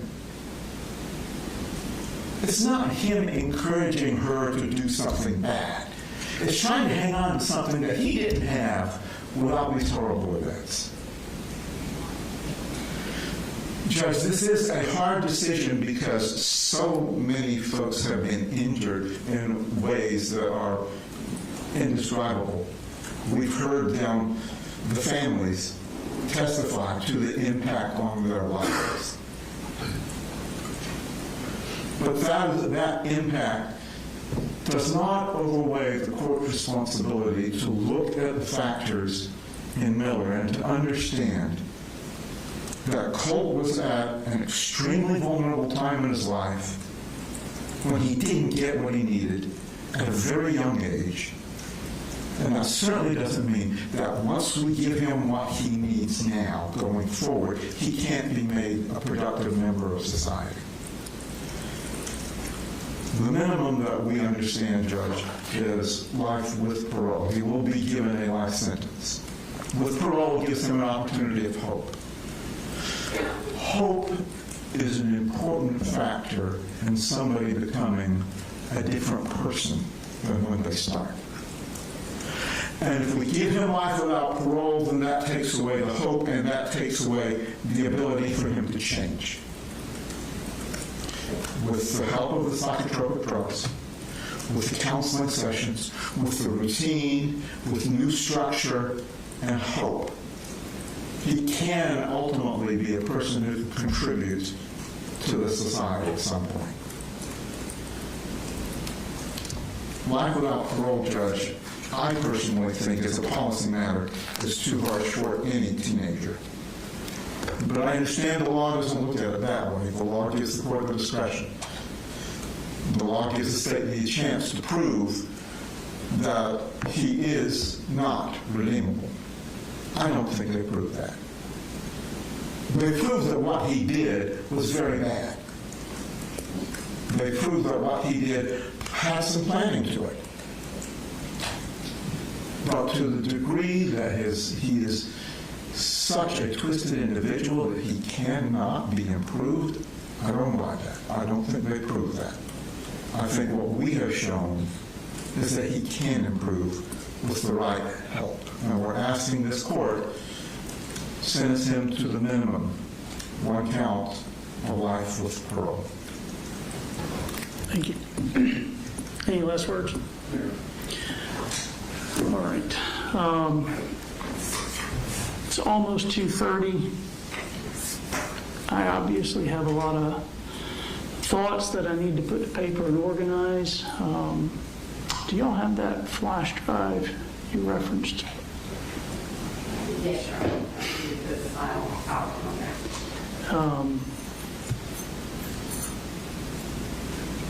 I don't know how long it's going to take me. It often takes me longer than I think it's going to.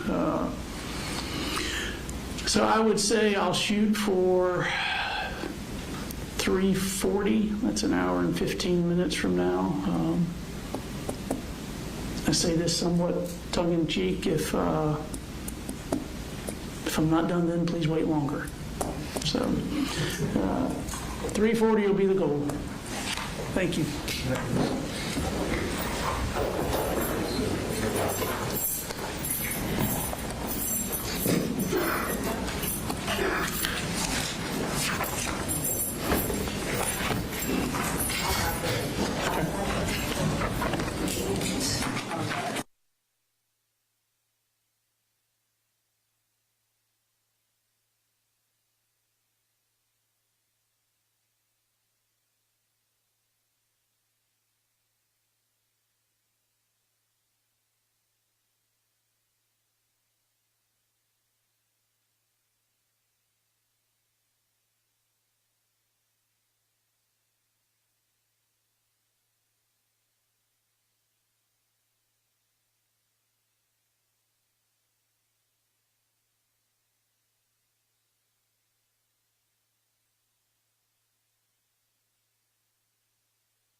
All right, we are all present. Never before have I had to sentence a 16-year-old. Certainly for something someone did when they were 14 years of age. Those who appear regularly in front of me have often heard me lament about the difficulty in sending a young person to prison. And here, as everyone understands, the minimum sentence is life with parole. Now, the appellate courts have said that children are constitutionally different from adults for purposes of sentencing. That stems from an understanding that juveniles aren't fully formed cognitively. Hallmark features of a juvenile include immaturity, impulsivity, recklessness, and a failure to appreciate risk and consequences. And because of these factors, the Supreme Court says that the Eighth Amendment prohibits the death penalty for juveniles. The Supreme Court also disfavors life without parole for juveniles, declaring it to be a constitutionally forbidden, disproportionate sentence in all but the rarest of cases. Life without parole is thus authorized only for youthful crimes reflecting permanent incorrigibility. Life without parole is barred for crimes that are born out of a transient immaturity of youth. Now, I recognize that with your guilty plea, you've assumed responsibility for your crimes. You have made a lengthy and public trial unnecessary. I also recognize that you were failed by each of your parents. You were failed by your extended family. To a certain extent, you've been failed by a society that can't stop propagating this misguided value in online cultures and social media, rather than making genuine interpersonal connections and relationships. But that failure does not absolve you from who you chose to idolize, worship, and become. 4 lives were stolen, 2 of them really just beginning, and it wasn't done out of fear or anger. You weren't being bullied at Apalachee. It wasn't done out of hatred. You didn't even know anyone at that school. It was done for the infamy of it. Now, your childhood instability and neglect would explain or mitigate finding yourself in one of those problematic places that Dr. Richards testified about. But planning, fantasizing about, visualizing, and executing school shooting don't put you in a problematic place. It puts you in an unredeemable moral wasteland. Your crimes do reflect permanent incorrigibility, and I will sentence you to life without parole for each of the malice murders that you committed. You understood the horror of what you were going to do. You studied the trials of those other shooters. You even critiqued the victim statements given in those cases, and yet you did this anyway. You wrote, "I want to make history. I want people to remember the pain I caused." And there you succeeded. The pain that you visited upon this community is unlikely to disappear in my lifetime. You do not seem to be tormented by what you did. You seem to relish following in the footsteps of the murderers you idolize. You aren't racked with guilt. You're proud of yourself. Less than a month after the tragedy, you weren't concerned with the horror you wrought, but rather with finding out which mass murderers they were comparing you to. A youth may fail to consider the harm his rash actions inflict before acting, but you did consider it. You studied that pain when you researched the trials of your profane idols. You contemplated that pain over and over. This wasn't transient immaturity. It was deliberate, contemplated evil. You were all too aware of the court outcome of those mass shootings because you studied and obsessed over them. You know that the Aurora Theater shooter received life without parole. Nicholas Cruz received life without parole. Ethan Crumley, a juvenile, received life without parole. Yet you were not dissuaded. Your plan was not hastily hatched. It was a slow boil simmering more than a year's time. You savored the thought of it, you visualized it, and you fantasized about it. You broke it down step by step in visualizing what you were going to do. The thought of mimicking these other mass murders is what brought you joy. Now, for the rest of us, there is no joy here today. There's only a measure of closure. The slain will not return to life, the injured will not forget their wounds, and a 16-year-old boy will live and die in prison. You have certain post-plea appellate rights I need to inform you of. You have a right to file a notice for a discretionary appeal within 30 days of today's date. You can have a lawyer represent you for that, but you are not entitled to court-appointed counsel. You have a right to file a motion to withdraw this guilty plea because it's less than 30 days before the term of court ends. You have to file that within 30 days of today's date. That would be to correct a manifest injustice. You do have a right to a court-appointed attorney for that post-plea appellate right.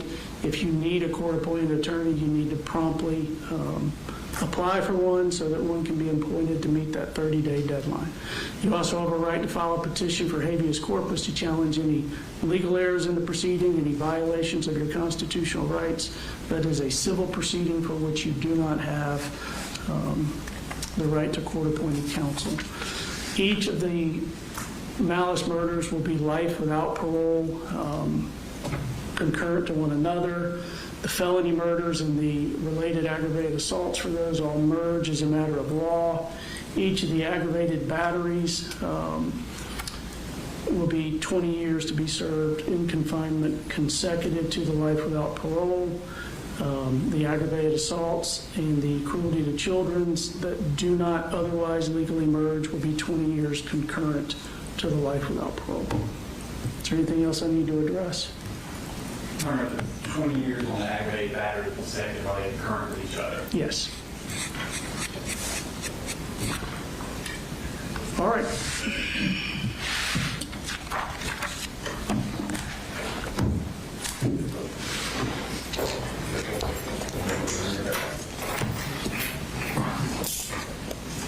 We're adjourned.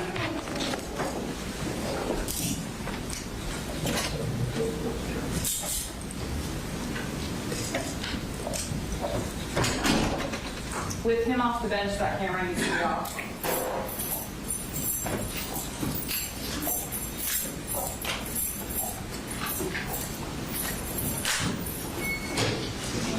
If we could get everybody to start falling out roll by roll.